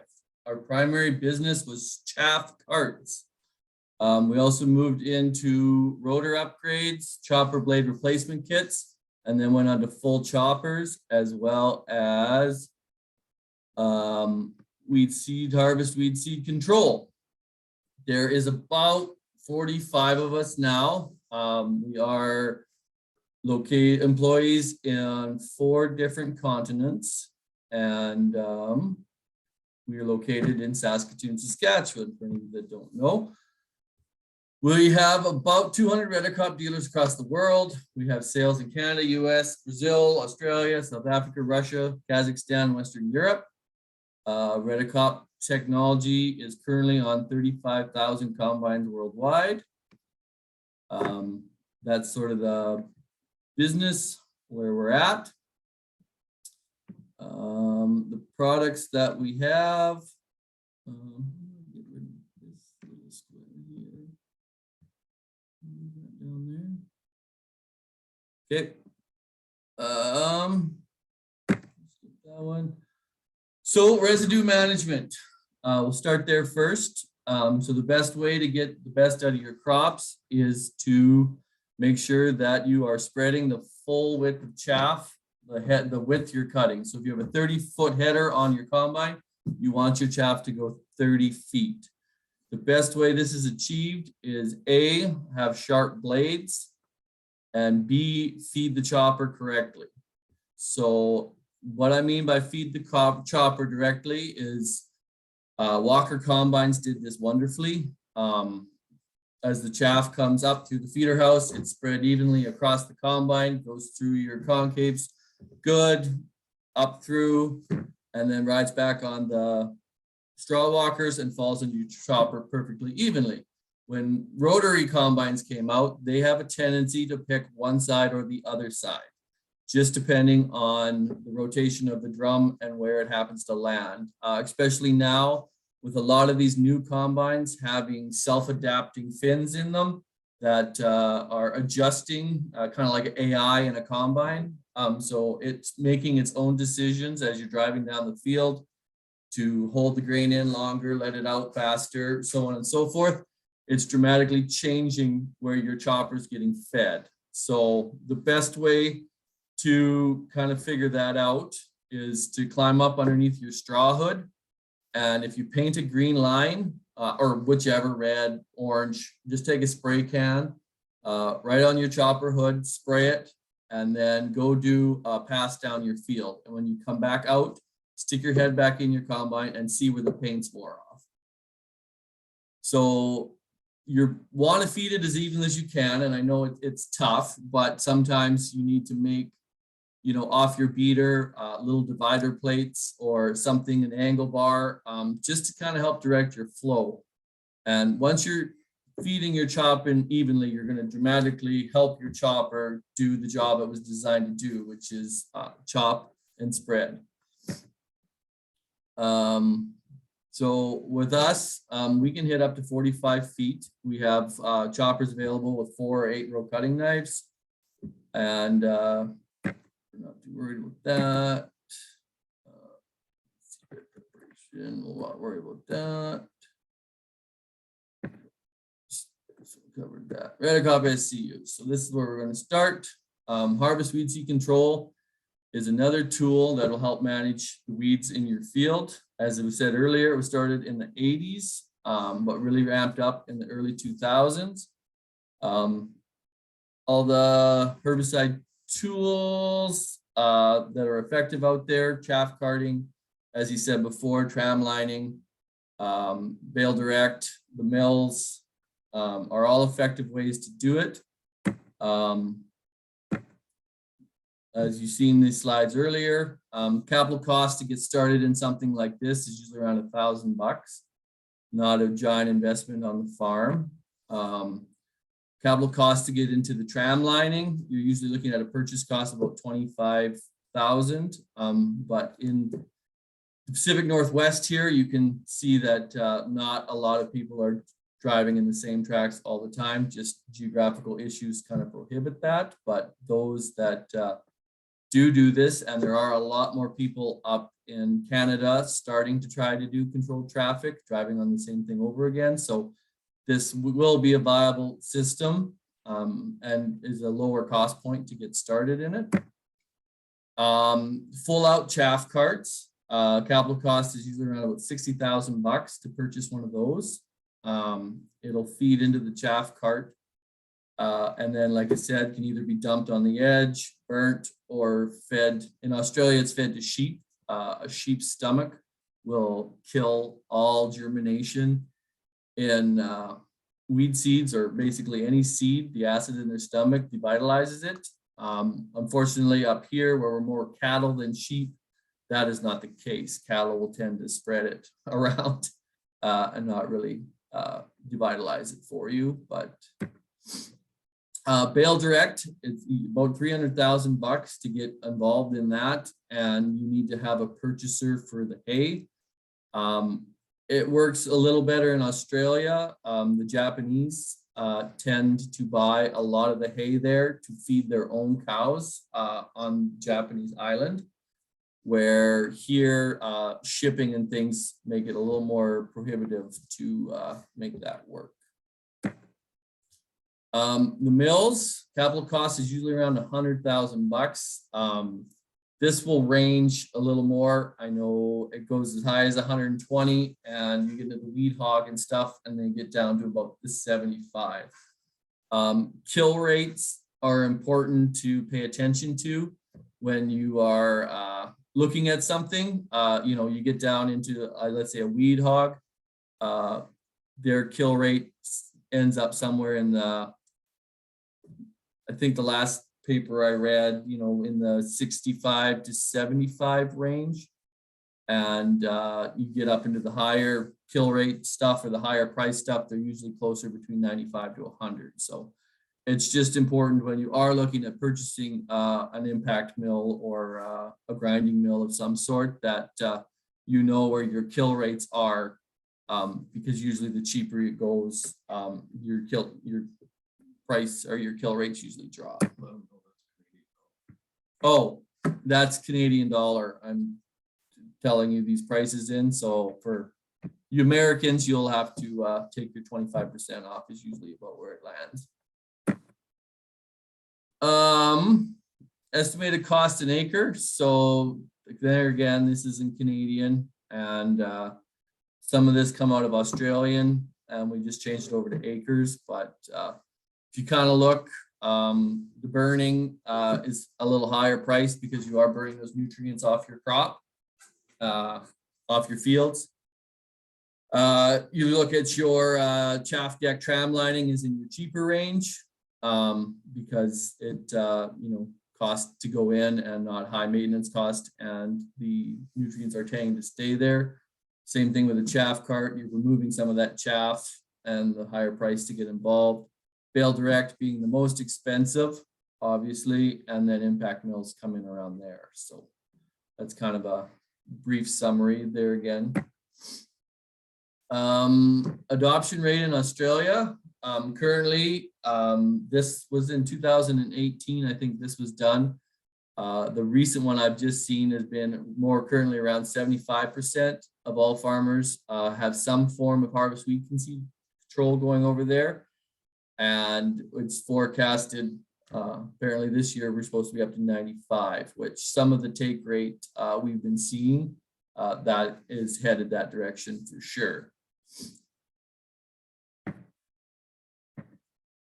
So if you go to our mills, we are an integrated design. So we hang off the choppers. We don't hook onto any back axles. Some have to hang off the back axle and then can move and have to have some flex in it because they are on the back axle, but we don't. We hang off the chopper. We'll be able to be engaged and disengaged. So on fields you want to use or not use, we can accommodate that. Same thing if you break down in the middle of the night.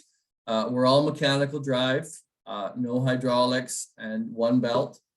And we have integrated monitoring in the cab, which allows you to look at things like the temperature of your mills, how hot they are, the pressure. So there's a little bit of gear oil in each of your gearboxes that gets pumped around through some coolers, basically radiators that sit on the bottom. So that'll tell you if your pressure is too low, if a line blows or something, or tell you filters plugged, little things like that will come up in the cab. It'll also tell you the speed of your chopper and the speed of your mills. So that's basically what an integrated mill looks like up close. On the John Deere, they'll just ride on the rails like your chopper currently does, up and down. We tend not to try to alter the factory combine in any way. It's important to know where your chaff is going. Some systems tend to just blow it out on the ground.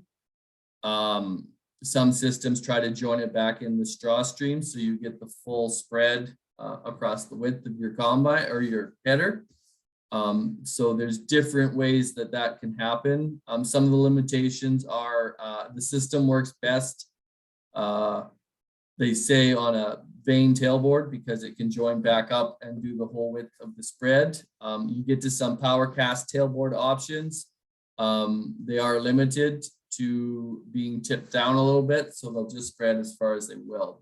The power cast tailboards weren't spinning fast enough, and it was kind of making a dead spot. There, so that's kind of what it looks like inside the mill. The only thing that'll go through the mill is what's coming off your sieves. So your grain and your chaff is going to spill off the top and land in the middle of the mill. Inside the mill there'll be 8 fan blades. They first act to help as a vacuum to suck the material in. And then once that material is in the mill, it's going to push it outwards through 2 rotating rings and 3 stationary rings. So what's basically there, it was going to bounce off those bars 8 or 9 times before it leaves the machine and devitalizes it. So you're going to look at chip the seed coat, crack the seed, destroy it completely. Mostly what comes out of there will be flour when it's done, but that's sort of how the system works. There again, like I said, engage in the field or not. There's different ways to do it. Ours is a single belt with a drive line and 2 gearboxes. Some companies have hydraulically driven ones. Some companies have belts on the top to drive it and then belts underneath the unit to spin it. There's different ways it's built. It's up to you guys to decide which is the way you want to go. Personally, I like the drive line, but integrated monitoring, that's what the screen you're going to see in your cab will look like. Will kind of tell you your temperatures there, seed cracking, seed not. So with the option to turn the mill on or off, you can look up in the corner there. You see kind of a seed getting struck or a lightning through it. That means it's being destroyed. So there's a door in the back of the SCU unit that goes up or down that allows you to switch between cracking, destroying seed or not. If that door is not in the right position and the mill is running, then an alarm will come up. If the mill's running and the door is in the right position, then it won't. It's just an option that if, during crew change shift or somebody moves the door to grease a grease nipple or something, that you'll be alerted in the cab so you don't end up going against what you're trying to do. So here's some sources kind of what is things you can look into. Currently in the US, there's a group called the GROW Group. I think it's around 20 researchers now, all have SCU units, and they're running them in different areas of the country, testing on different weeds. Michael Walsh, Peter Flessner are all good sources for local information for US crops and weeds. But there's kind of things if anybody's interested in that.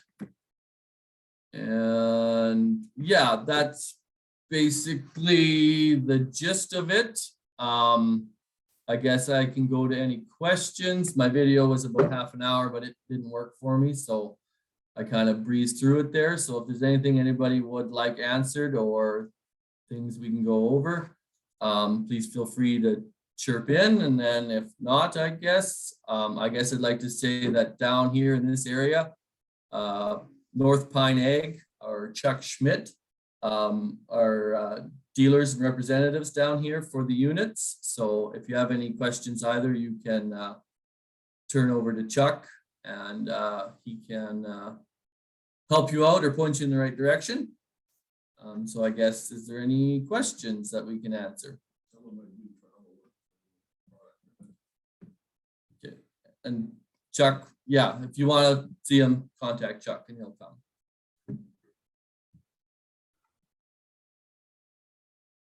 This work? I'm not seeing any hands up or questions in the chat, but thank you very much, Tanner. Appreciate your presentation. All right, thank you very much. Sorry the video didn't work, everybody. And at this point, we'll turn it over to Will Bowdish for a presentation on some cover crop trials that were done just west of Goldendale here this last year. Yes. So let me see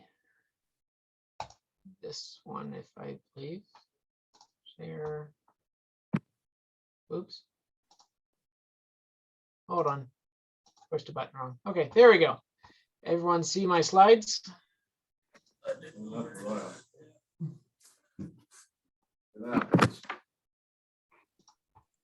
All righty. Is that up? Lauren? Looks great. Take it away, Will. All righty.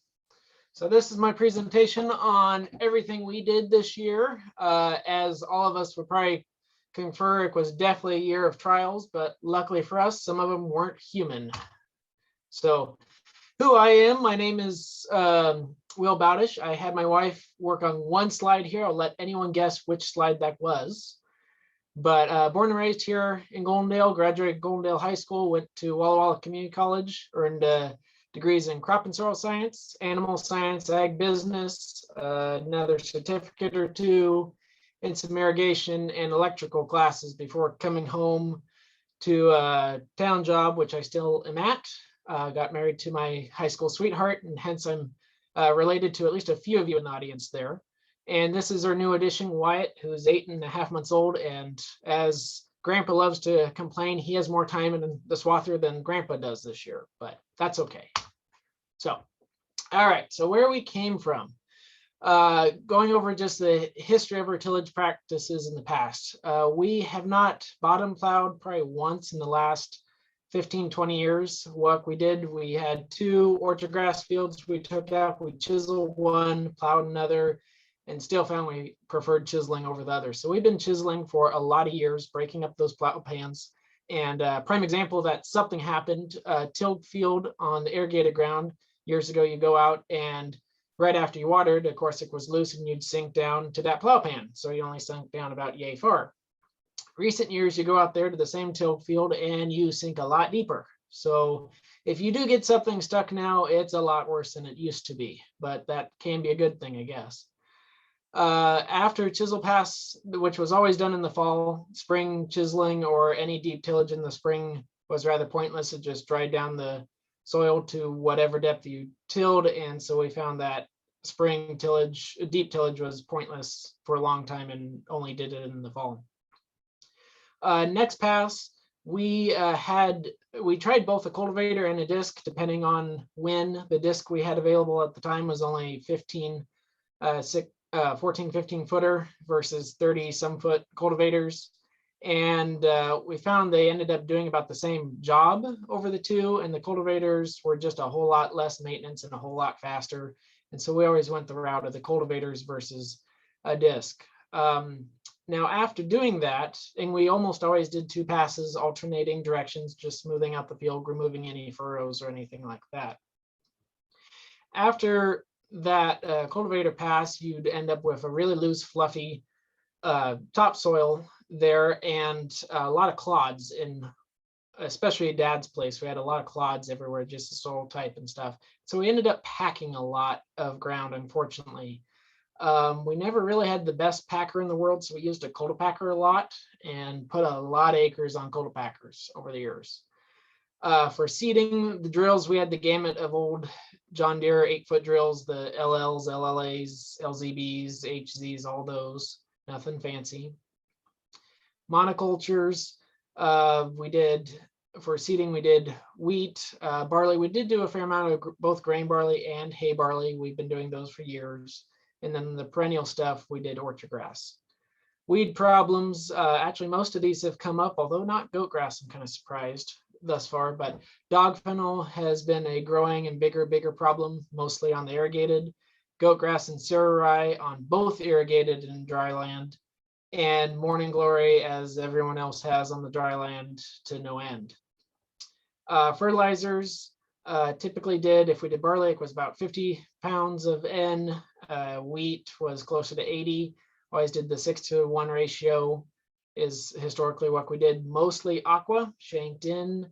On occasion, depending on situations, and for the grass, for the perennial grass, we spin spread dry on. Grass, we learned to do about 70 to 90 pounds of N per cutting. So there was something worth cutting. Less than that, and it kind of turned green, but it never became anything worth cutting. Chemical use, we were heavy users of SUs, and I think with the resistance things, we have some resistant dog fennel on our place if you want to catalog some. And we have for a lot of years always rounded up before tillage to kill all those seedlings, so we didn't just transplant stuff. And then kids got older and went to college, and strange things like that happened, and started asking why. All of you that are parents, I'm sure, have kids that constantly ask why. I think that's actually a very, very healthy thing that you need to not just go with because we've always done it this way. You need to ask why. There might be reasons, but always question why. One of the big things that I always had is, why are we tilling up the ground just to pack it back down? We seem to put a lot of time and fuel passes going over to till up the ground, and then we pack it back down. It seems like we should shortcut something in here. It just doesn't seem right. Other questions that always came up, these weeds are not going away. Dog fennel in particular, the goat grass and cirri. Cirri has become a nightmare on some fields. We have used the Beyond method for a few years and had very, very, very little success with it. It kind of knocked it down a little, but it did not wipe it out by any stretch. Water in this valley, as everyone knows, it is either way too much in the winter or way too little the rest of the year. So trying to figure out what, why and stuff, one of the first things that came through in a soil science class in college was potassium. The water moving element is what my professor always talked about and stuff. And you look at any soil test around here and we are very, very, very low in potassium. We started applying potassium to all of our fertilizer mixes and made a noticeable difference instantaneously. So keep eye on soil tests and see, hey, what are your symptoms and what do some of those things do? And maybe it helps. Organic matter, soil structure. One thing with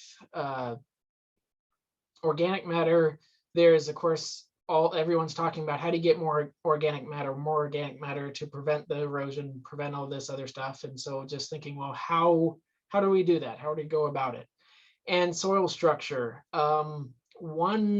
The chiseling, after years of doing that, a lot of ponded areas from being plow panned forever, all of a sudden weren't ponding near as bad over winter. So, hey, we are breaking up those pans, getting water to go down through. But then all these guys talked about the soil structure to be able for water nutrients to translocate up and down in the soil profile. And well, what are we doing by destroying it all the time with tillage? One point that and really we need to be working on, okay, how do we not destroy the soil structures so much? One prime example that comes to the front of my mind is anyone you talk to talks about the hardest field ever to pull out is a old CRP field that gets pulled out. And you stop and think, okay, why? For us, irrigated perennial fields, same thing. They are hard to pull out. Why? Well, you're just tearing up a decade's plus worth of root mass and stuff in there that worked up. So is the soil really hard, or is all the root mass what you're tearing up? And that's a problem. And so is it actually a negative? Are you really helping things, or are you going backwards? Erosion, of course, is on everyone's topic and concern of how to limit that as much as we can. Around here is mostly wind. There are some areas like water can be a problem as well. And then we had a catalyst. YouTube is a horrible thing, of course. You can start looking up things from all over the world and getting ideas for how people do things elsewhere and just thinking, well, can we do that here? Or why can't we do that here? Try. And just all sorts of things that go about it. The picture here is one of our first attempts at shallow tillage scheme. We actually stole this from a neighbor that used this for putting in perennial fields. And we just set that disc fairly shallow and ran a packer right behind it. Liked it very well. We did everything for entire fall and spring that way. Of course, the sucky part you see is it's only 15 feet wide. So it took a long time, but it worked very, very well in that circumstance. So that was one of our first transitional things. One thing that I'm going to talk a lot about is mulch, because a lot of those issues kind of came down to mulch, especially with moisture around here. In all of our situations, we never have enough. And so how do you get a moisture bank to seed into, and what you do? There's really two different ways of doing it that everyone's talked about, is either dust mulch or organic mulch. Of course, a dust mulch is mechanical tillage, everyone's old summer fallow that they've always done. An organic mulch is more having a thick enough organic matter on top to act as the same barrier in between. Pros with a dust mulch is, of course, weeds. Nothing is resistant to steel, so hence it does do well at eliminating a lot of other weed issues. Clean seed bed, it makes a very nice seed bed that any drill in the world can go through without having problems. And the moisture barrier, of course, your purpose of why you're doing it, it's breaking that capillary layer, so hence you have a moisture seed bank that's untouched with a dust layer on top so you can seed down to it. Cons, there are still weeds that grow through it. Morning glory comes to the front of everyone's mind, of course, but there's plenty of others. If you get in that cycle, as everyone was talking today, you get weeds that like that cycle. Erosion, you do a very wonderful job of creating a very loose top to the ground that blows easily and moves easily to water. So hence you have erosion concern there. And maintaining it. Anytime that you get a rain, which of course the last couple of years we haven't had to worry about much, you have to go out there and do it again. Or you have to, if you have weeds that start to come through, you have to go out there and do it again. So you have to maintain it and go over it and over it and over it through the year. Organic, the pros is a moisture retainer. You get a thick enough layer up top and it shields the ground from the elements and maintains a lot of moisture. One prime example is find a place that you had a straw dump or emptying the combine and all the chaff was still coming out the back, and you have a nice 4 or 5 inch layer, and look back the following year and notice that that's still wet. Everything else around it's dry, and that thick enough mulch layer works as a wonderful moisture retainer. Biologics, all that organic matter and not tilling up the world supports all the biological life that is becoming known as more and more increasingly important. And weed suppressor, it shields out the world, so hence weeds have a hard time coming up through that mat.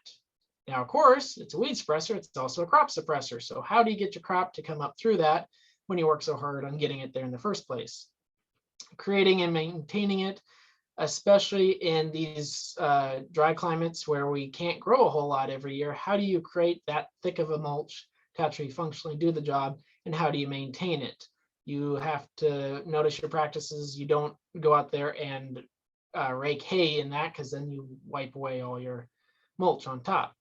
And then if you do accomplish that, how the blank do you go through that? I mean, everyone can get beyond frustrated and make massive hay rakes out there of just a mess that makes you really curse out and wonder what's the point of life. So dust mulch, first one I will talk about. There's a lot of different, most of them are vertical tillage tools. Turbo till is a very common one. We were looking at a chain disc system, which is another slightly different idea, but that same, it's all about shallow tillage. So these were developed in Australia. You'll find that a common theme, as you heard in the last couple presentations too. And they are 7 to 9 inch discs on a chain that run along the ground. They only go about 2 inches deep, fairly high speeds, and just incorporate that top, shear off it and make a nice dust mulch on top. Now that is the ideal thing, and well, that is in Australia and not here. And in the US, they're Missouri and Arkansas and cost a lot. So I went to Booker auction and saved a digit and bought a tandem spring cushion disc. Neat thing with this particular one is the spacing on the rear is at 7 inches instead of 9, like most everything else. And the narrower spacing is important. That really makes a big difference with this. And so our goal that we're trying to do is shallow tillage.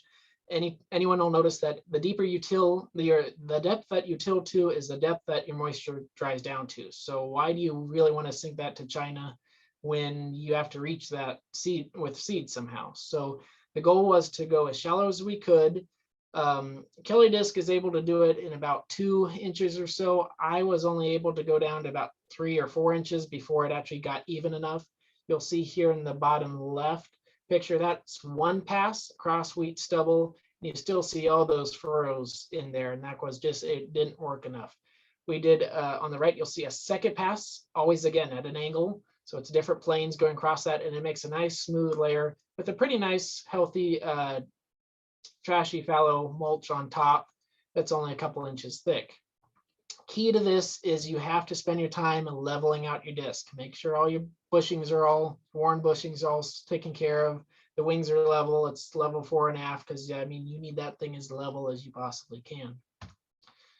And we use this system quite a bit, and it worked really, really well. So this spring, everyone knows how dry and miserable it was this year. And so we used this system this spring and seeded everything. And everything we seeded was seeded into moisture, because of course you only had to dust mulch and we just double disc drill, seeded down. So everything was seeded directly into moisture, and we had near 100% emergence this spring, which I think honestly is kind of impressive considering how dry it was. Side benefit, because we never got any rain after this was seeded the 1st of April, is that that dust layer on top never sprouted any weeds. So the crop came up, canopied over, and we didn't have any weeds come through. So it was in essence a weed-free crop, which was kind of a neat perk on the side. Of course, the caveat was morning glory, deep-rooted, came up later. It's not up early in that spring anyway.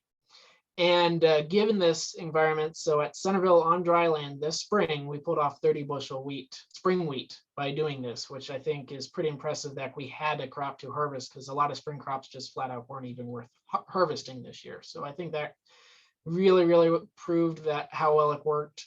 You can see some pictures here of the emergence of how well it did. And if you're going conventional, I think this is the best. Again, the entire key with this is shallow. Shallow tillage, as shallow as you can to be uniform. Under 4 inches for sure, but closer to 2 is really a whole lot better idea, I think.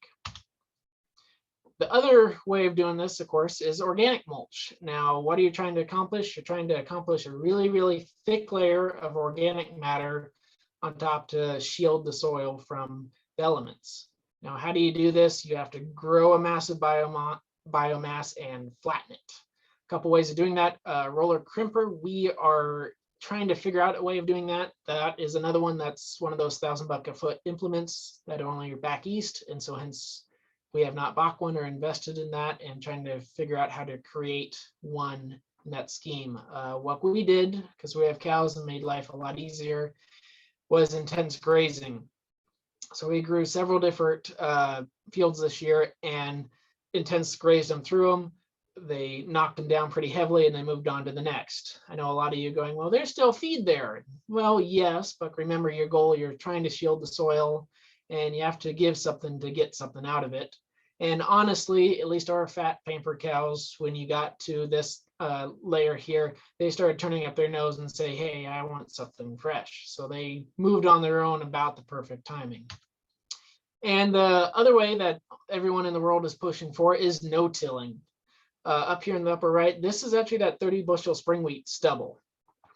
And we did not have a no-till drill until this September. Got it out of the Midwest and shipped it out here.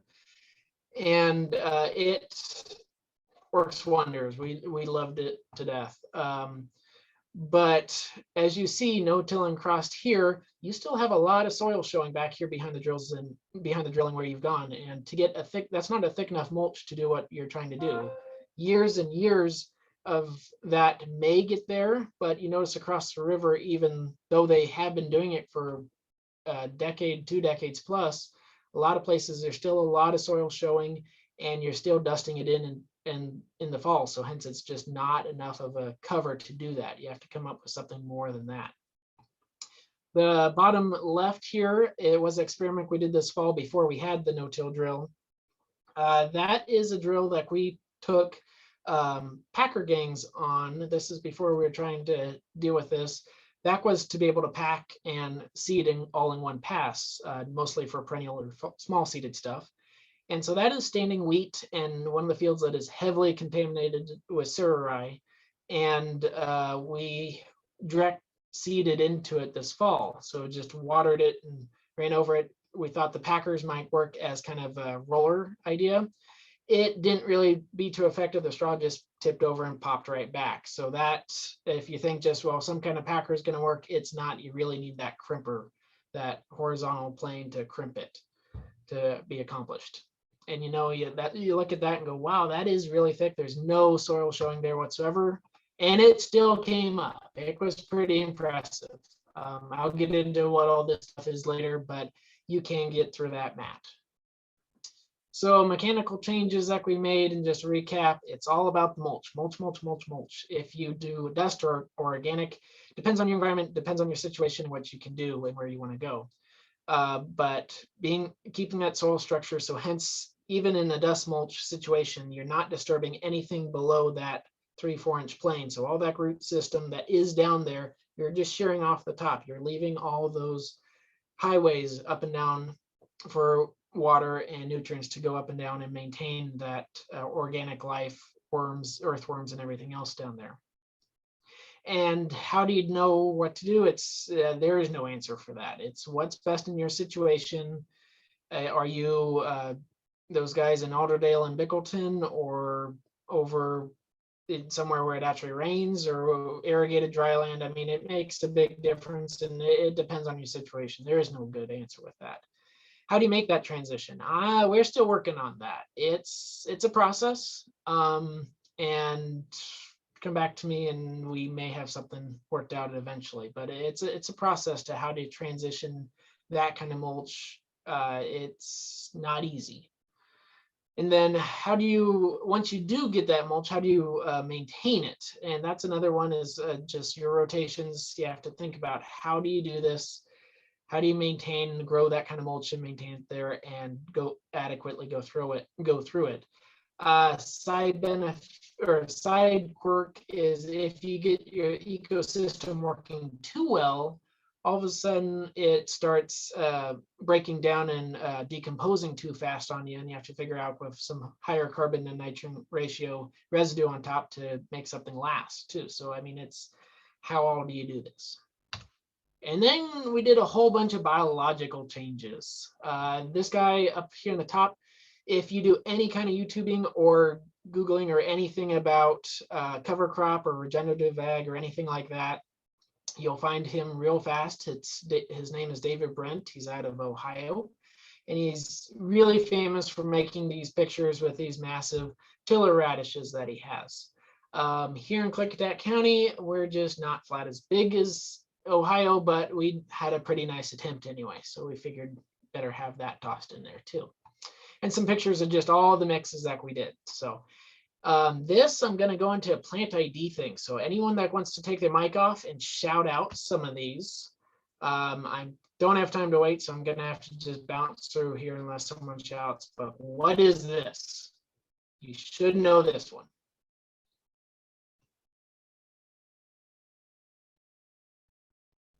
It's barley. Okay, this one is oats. This one, peas. Now it'll get into some that some of you probably haven't seen before. That is a purple top turnip. We had some of these things get volleyball size. They were really impressive. That is a tiller radish. Smart radish is the individual variety that this is. They come in, there's different varieties of it, but it's a tiller radish. Really impressive plant too.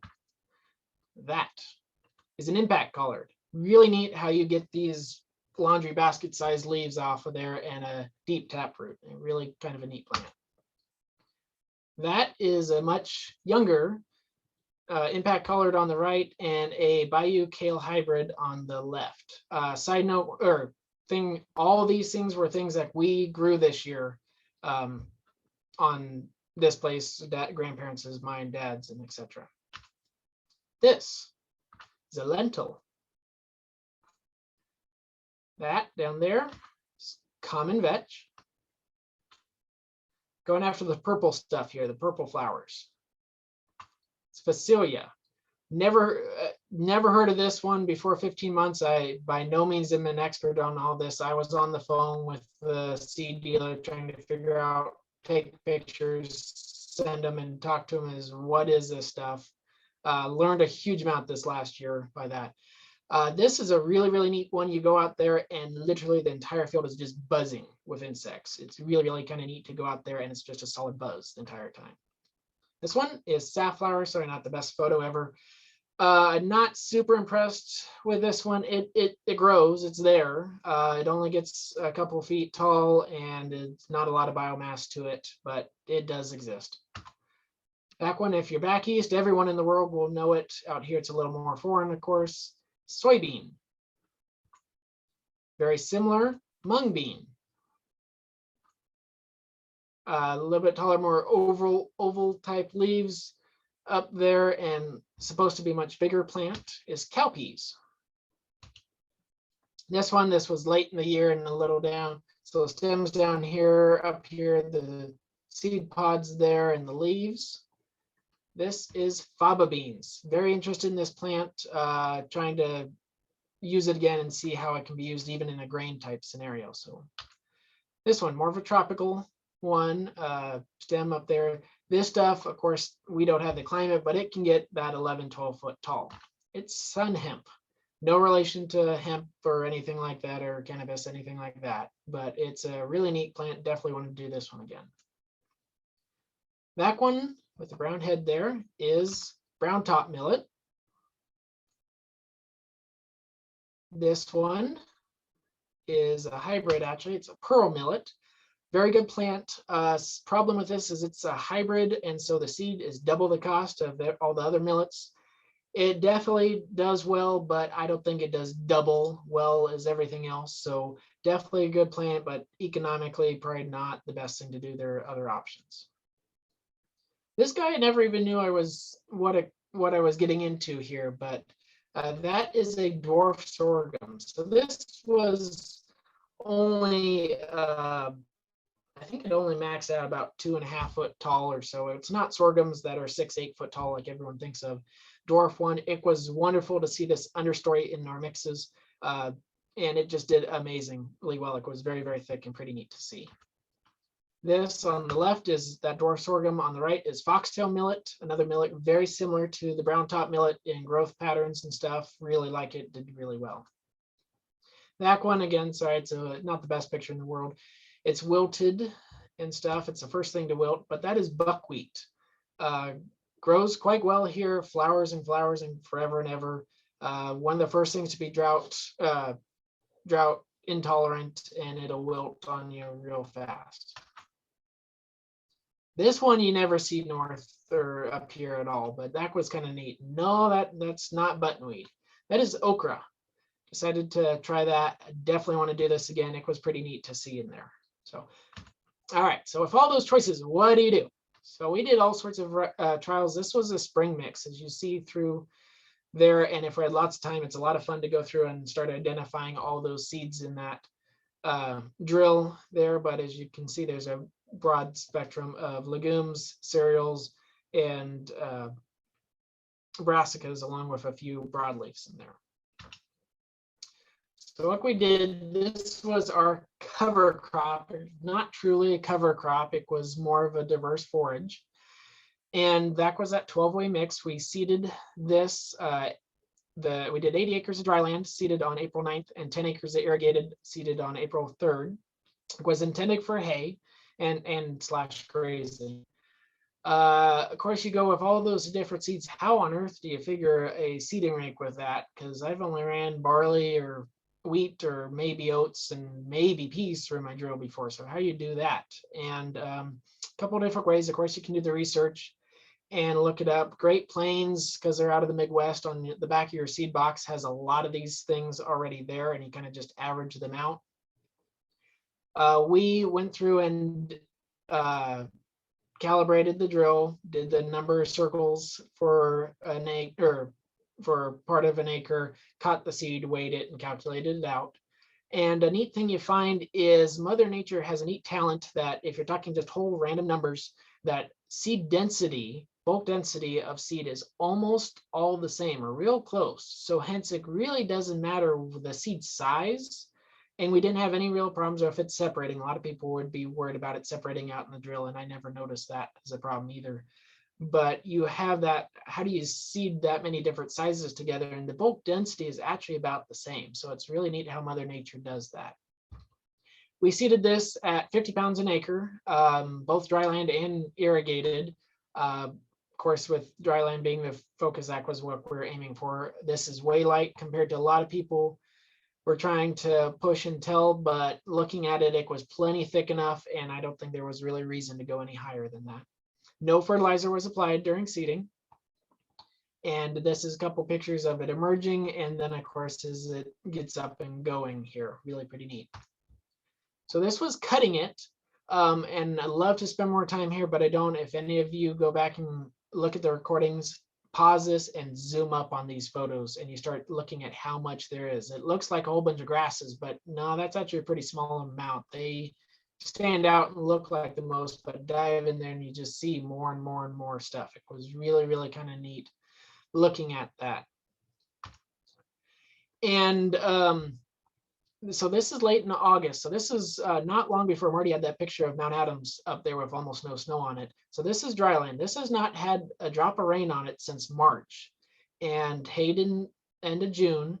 And you see all the brassicas that came back, and it's hard to see in here, but the oats and common vetch, which is pretty small in here, but all that was still up, green, and growing in August. And most of that stayed green clear until October. And the brassicas all winter long, and they're still there now this spring. It's really amazing how they just, I have no idea where they got the water, but they kept going. It was really kind of neat. Got a few small patches we let mature out all the way just to see what they would do in the maturity dates. Of course, you see the brassica still green in there.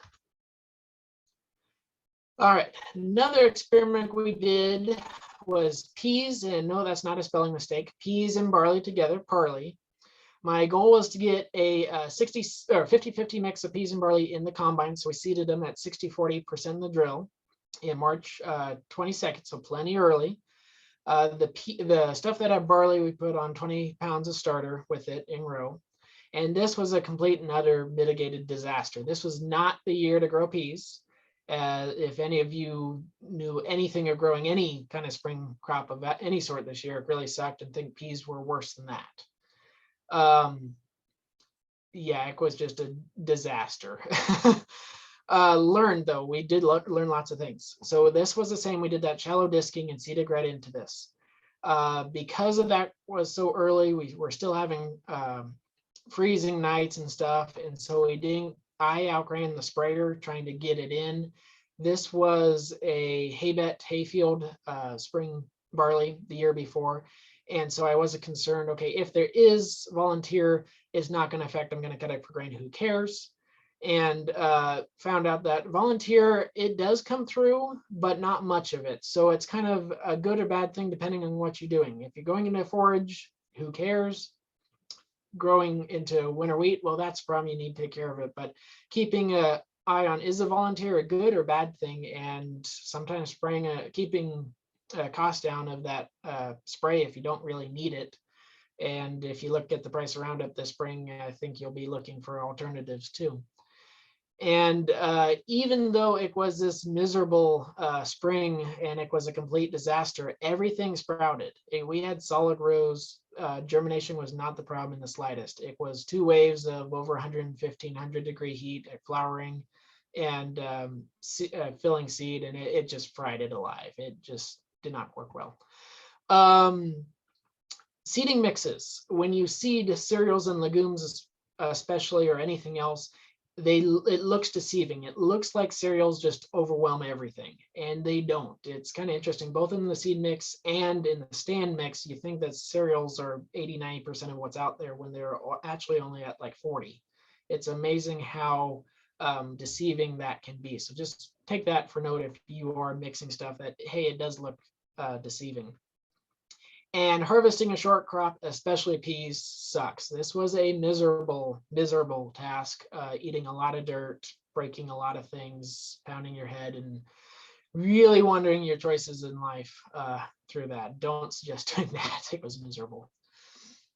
All right, so we had some variety trials we tried too. If you know my daddy, you know he loves playing with different varieties. So we had forage testing here. So we did barley, hayvet variety, then we did everleaf oats, then Levina barley, triticale. This one was from MCP. Stockford barley, a barley oat mix we got from MCP, that 12-way mix I was talking about before, and then barley oat mix, all in plots side by side. And it was interesting walking through them. For the barley, different varieties, Stockford was by far our favorite. Levina was a close second. Haybeck was quite a distant third. So might need to start educating people when they talk about barley hay. It's not just Haybeck. There's other stuff out there too, which are just as good or better. Everleaf oats, we absolutely love. just like I was saying earlier, comment with oats is it's amazing. The stuff never matured. It was very, very slow to mature and head out. The barley was quite a bit ahead of it, and it stayed green forever. It did not mature out, which can be good, can be bad, depending on what you're trying to do. Triticale, I know I'm going to tick off some people here. It really was not that impressive. How I kind of gauged it, of course, was the thickness. How difficult is a stand to walk through, and can you see the ground beneath you? Triticale was, you could see the ground beneath you and walk through it easily compared to everything else, especially those oats. It was very difficult to walk through. And so now saying that, I think it is definitely important and a good idea to have in a mix as a different canopy height and such. But as a standalone, I would urge you, I think there's better things out there to do. With the mixes down below, it was kind of neat to see, just honestly, the more things you have, the better it does. It was really kind of neat to see the mixes, and they did very well. Then in this field, this drone footage there, and unfortunately we don't have the greatest quality camera on that drone. We did barley, that 12-way mix that I was talking about, barley again, oat, and oat barley there. This stuff, and we hayed all this, of course. This stuff did pretty amazing, seeding it in there. We had, especially in the better parts of the field up here, but honestly, everywhere in there, you had at least knee high and up here chest high oats and barley. And it did fabulous. It averaged probably real close to 3 tons the acre when we hayed it beginning of July by the time it got there. That heat wave, I was laying down hay as fast as we could. And this ended up being the last. Unfortunately, it was about 2-3 days late. It standing chest high, moist ground, and it fried it and matured out and went to seed a little bit on us. But that was kind of unusual weather circumstances. Then we did a summer mix, and you go, oh my Lord, what is all that? Honestly, I didn't know a lot of these things existed 15 months ago. So went through that entire list. I'm not going to go through all of it because it was a lot, but yes, it was ended up being a 28+ way mix with the spring barley and all that mixed in it. So yeah, it was a lot, but you don't know if you don't try, and I like shotgunning it. So how we did that, we had 2 fields that were fall seeded club wheat and hoodie barley. One of them was hayed, so this one up here was hay, got 2.5+ tons of hay off of it, regrew so much that we had to graze it, so we went through and strip grazed it before we seeded it. This one was just grazed, and then we seeded over the top of it. So this stuff we seeded, I'm going to just call that a C4 mix because almost all of those were C4, at 30 pounds plus 20 pounds of barley to make it about 50 pounds or seeding rate. We started on June 18th seeding this 26-acre field, which was the just grazed. And then we did this 40-acre field, which was hayed and then grazed after it. And then that spring field that I was talking about that I hayed there that yielded almost 3 tons plus. As soon as that was off, we reseeded it again. So it was hence later, and that was another 40 acres. We did do some test strips, spin spread, some dry fertilizer on angles in here to see if it made a difference. It did not. Water was by far the most limiting factor, and it did not, fertilizer did not make a noticeable difference to us at all. It was kind of interesting to see that. So as I said, all of that was just no-tilled into the regrowth. We hayed this first 40 acres on, what is that, August 24th. So hence about a 60-day growth, and you'll see some pictures of that soon. And then the other 2, the 26-acre and then the 40-acre other field were what we stockpile grazed. So this is where we turned the cows out. We fall calve, so we calve in August, and so hence we're turning out bulls in the middle of October. And so the 26-acre field here, we had 23 pair, I believe it was, plus bulls on it from the 2nd of November till the 28th on that. And then that 40-acre field, which was really impressive, again, it grew up. There was you'll see pictures of it soon, but it grew up amazingly high. It had 54 pair plus bulls on it. We cut it into strips and strip grazed it. We actually had to take the swather and cut a path to put the electric fence in. for each stripe, but it lasted from the 16th of October all the way until December 5th for over 50 head on 40 acres. It was really impressive how well it did.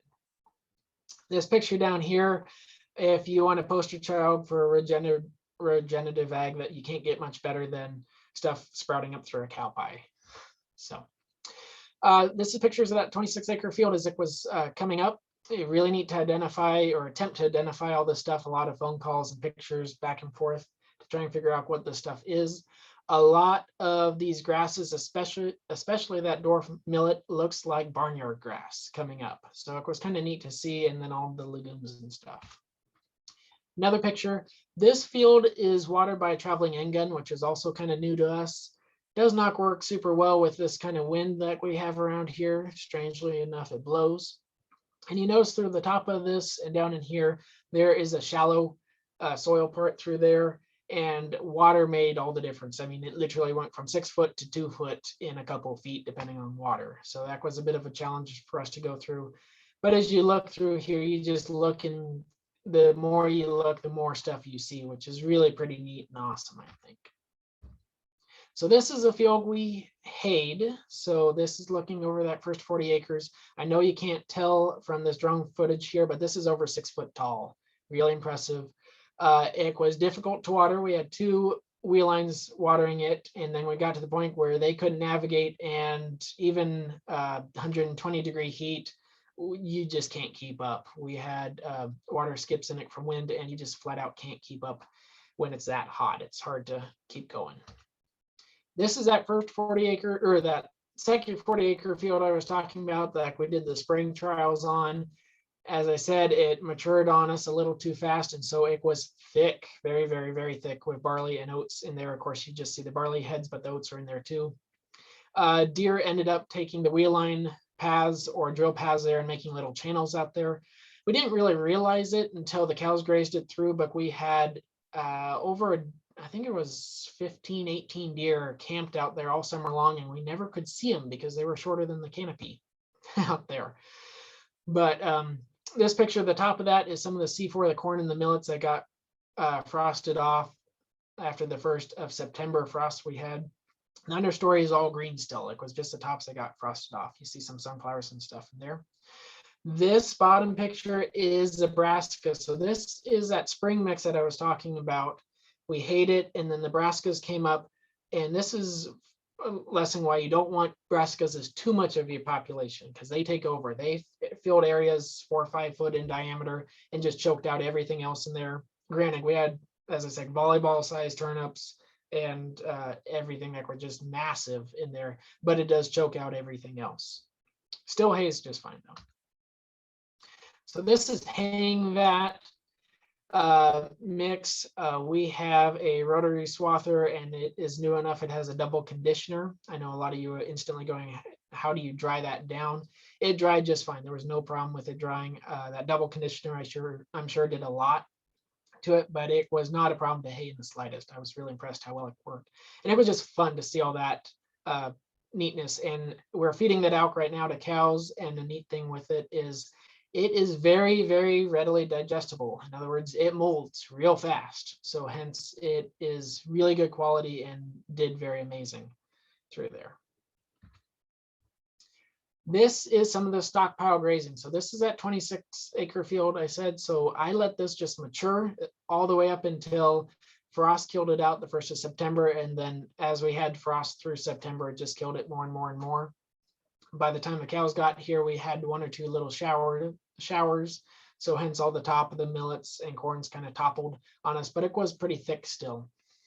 You see some stripes in here that were very heavy brassica. Most of that's because of water differences on it. But we turned out cows out here, and they take a little bit to realize how to eat these purple top turnips and these smart radishes here. But once they figure it out, they start going through and shaving them down to the ground, and they love them. Once they figured out how they could eat them, they just went after those and obliterated them first. But really kind of neat to see the standingness through here.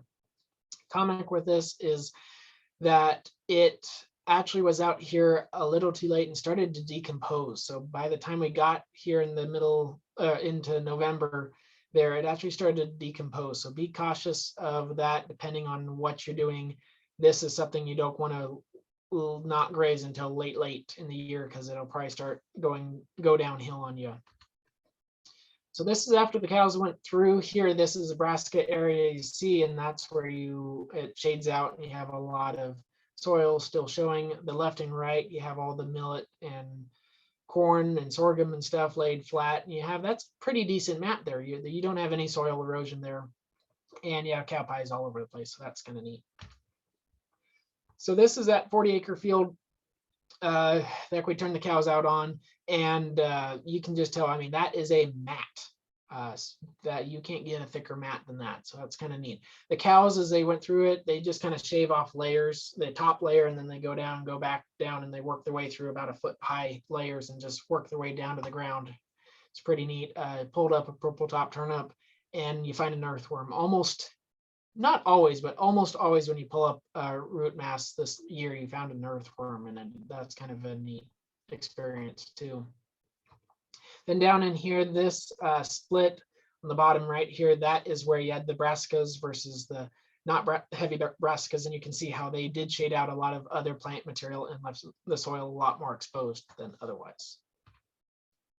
Okay, so conclusion with the C4 stuff. C4s need to be seeded before August 1st, earlier the better. Otherwise, they just flat out do not have enough growing degree days here to do anything. As I said, in July, now they were really outpopulated by the barley. They did okay, but there was a lot of things here that needed to be seeded a lot earlier than the middle of June. So the goal this year is to do it a lot closer to Memorial Day, as soon as you can get in after that frost. Water is definitely a challenge. The better watering system you have, the better they do.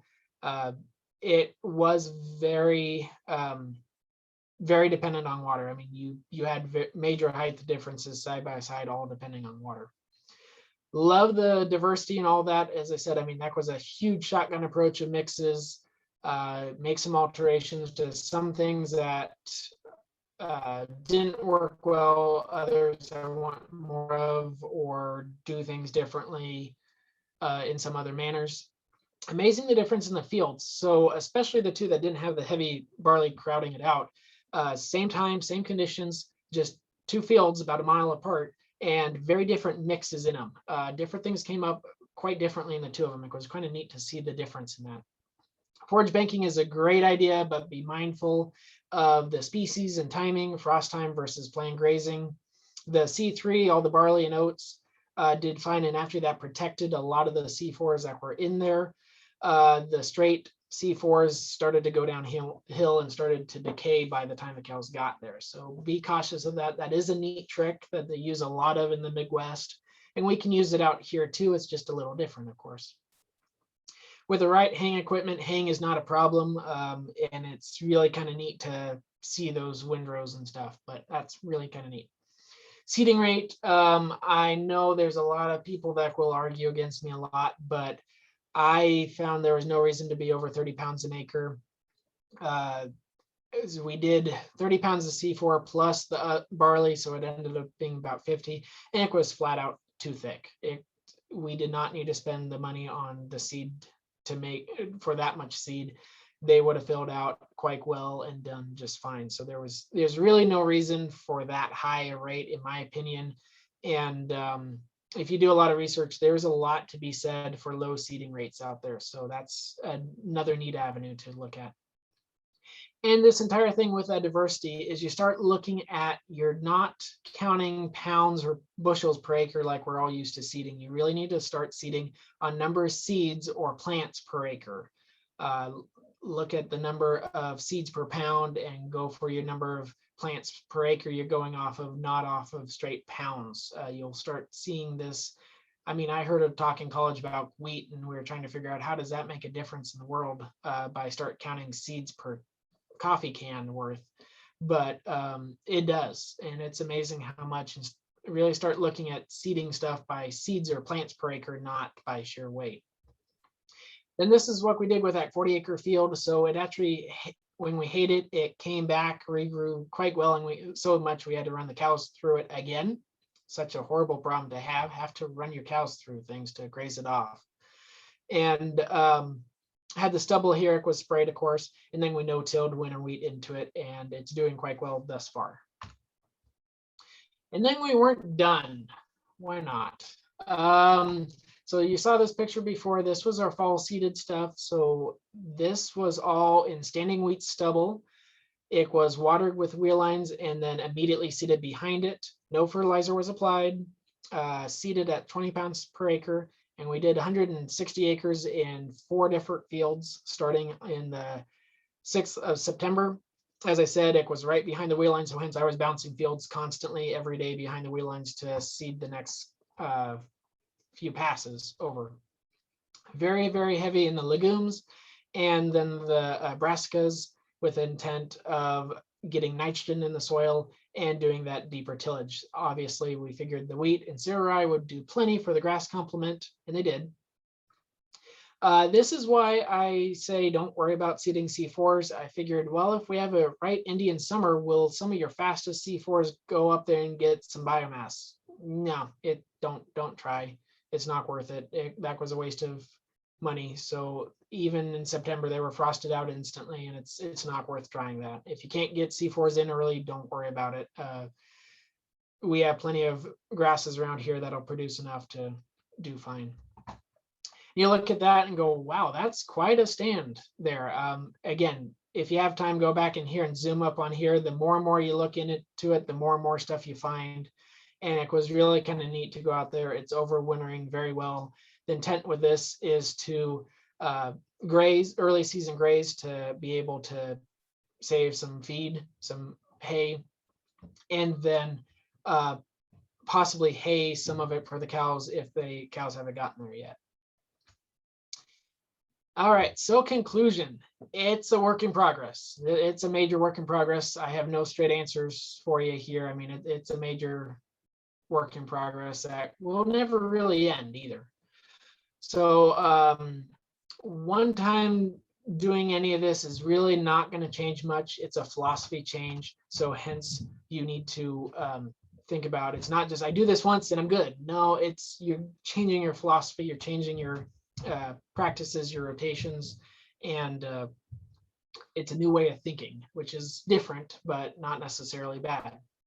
Much the same with that. You don't just go buy a no-till drill and start no-tilling and say, I'm there. Well, no, again, it's a philosophy change. It's cultural practices. Just because you add one new tool to the toolbox doesn't mean you can fix everything with that. And I think the perfect experience with that is wheat stubble. Yes, you have the standing wheat stubble there, but you still can't get enough of a mulch layer on top to be a proper organic mulch. And you have the weed issues that everyone was talking about so much today as well. How do you transition? I'm still working on that. I don't have a good answer for that. It is daunting and quite a bit. And how do you just not have a complete disaster year to do it?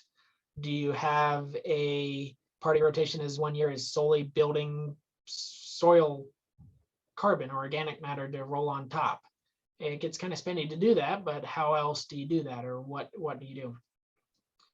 One thing, again, with entire soil health thing, regenerative ag, that if you want to dive into, there are lots and lots of really, really fun, fascinating things to learn, is all of you learned back in college that when you're feeding cows, what are you feeding? You're feeding the bugs in the rumen. You're not actually feeding the cow, right? The cow eats the bugs. You just feed the bugs. Learn that for plants are no different, really. You're feeding, and I use the term bugs very loosely. Of course, there's a bajillion different terms and everything for that, but you're feeding the bugs. You're not feeding the plants directly. And rethink that, oh, I'm doing it that way, and change the way you're doing to accommodate that entire biological ecosystem that you're working on. Yes, irrigated is, of course, a lot faster and easier than dry land, but that's not saying dry land can't do it. It's just going to be different. You definitely can, if nothing else, just have the diversity of species on dry land without any issues. It's just different how you go about it. Animals make a huge difference, of course, both in productivity and economically, being able to use all that forage. And for me, the easy default with all that is forages, because hey, I can either turn the cows out or put it in a bale and feed it to the cows, and I'm not out anything. So they make it very economical, real easy, but it's not saying you have to have animals to do it. Definitely makes life, I think, easier a little bit. And the manure coming out the back end, of course, primes that biological system, which is greatly important as well. And then you look at this and go, well, how does this make economic sense? Because of course, if you can't make it pencil, then you can't do it for long either. But the economics are not necessarily from higher yields, although sometimes you will see that you end up with higher yields or no different in yields, but a lot lower inputs. So yes, you spend a lot more money in seed instead of spending the 15, maybe $20 an acre on seed that we're used to. All of a sudden you're spending $50 an acre on seed, which is kind of daunting. And you can spend a lot on a drill, and especially maintenance and upkeep on a drill to do that.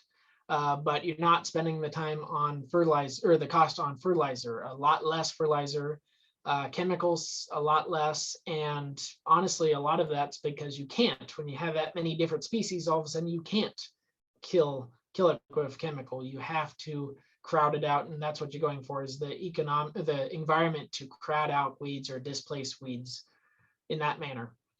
Fuel, when you're only going over it once with a drill, it's a whole lot fewer passes and a lot less fuel consumption.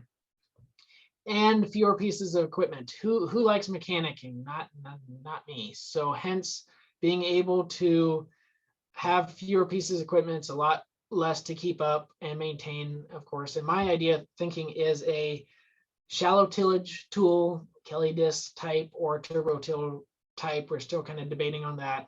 A drill, a sprayer, and a combine. Why do you need anything else? And hence that makes it a whole lot easier to pencil and a lot less things to keep track of and maintain. And being a young, ambitious buck that always is trying to get into trouble, I really love the thing that I really love about this is you're actually covering a lot more ground in the same time. You're not spending multiple passes going over the same 20 acres before you can go on. All of a sudden you're covering 20 acres an hour and able to do all of our fall seeding in between rains. So I did 250 acres of seeding this fall in 4 days, spread over almost 10 miles and 8 different fields. Really impressive how fast you can get ground covered, and it's pretty awesome. So that is my presentation. I have no idea how I did on time. Well, not too bad. Is there any questions?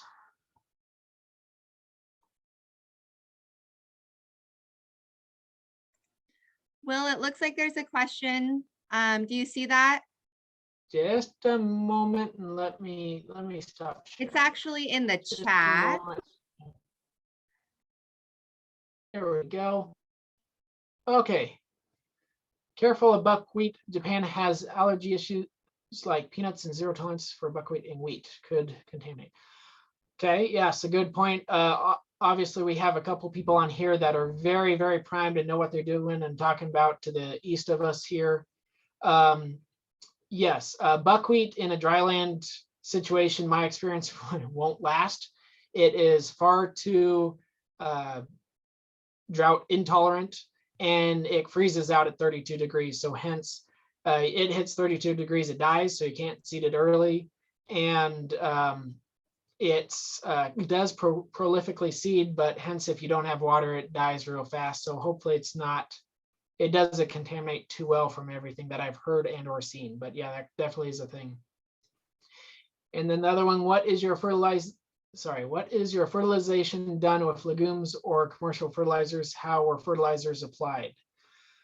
My ideal and what we try and do is in-row fertilizer on the drill. We use liquid 25-3 is what we've been using and like the most or the best.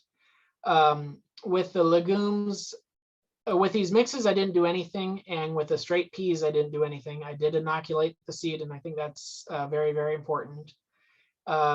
With the other situations and stuff, I do think, even though I didn't put any fertilizer on those mixes, I think about a 20-pound starter is a good thing. So it's really hard to go to the Gabe Brown 100% no fertilizer idea, but I think a slight in-row fertilizer is definitely a good idea. In-row is by far always better, so hence you're not feeding other stuff, you're feeding that specific plant, I think. So any others? All right, well, if anybody has any more questions for Will, or any questions about his project or what he's doing out there, I'm sure that you can shoot them my way and I will pass them down to Will. We will get your questions answered. Thank you so much, Will, for your presentation and sharing what you're doing out there. I'm going to do one last roll call for all of the folks who are wanting to receive pesticide credits for today. So if you can go ahead and put your name in the chat box, let us know that you are here. I will make sure to get you guys down for your pesticide credits. Also, I'm going to be sending out that survey after this webinar that I really need you folks to fill out. It has really important information that I need from all you folks. And if you don't get that survey, call me, email me, just to get that information that I need. So I think that, oh, I guess I could start my video. Hi, guys. I think that we're going to go ahead and wrap it up for today, but I appreciate all the attendees. I appreciate you guys taking the time out of your busy schedule to attend our annual meeting. Again, if you have any more questions about the presentations today, please feel free to reach out to me. CSP, if you're interested in applying to CSP, shoot me an email, give me a call. We'd be happy to help you along in that process. So thank you all and enjoy the rest of your day. Thank you, Angel.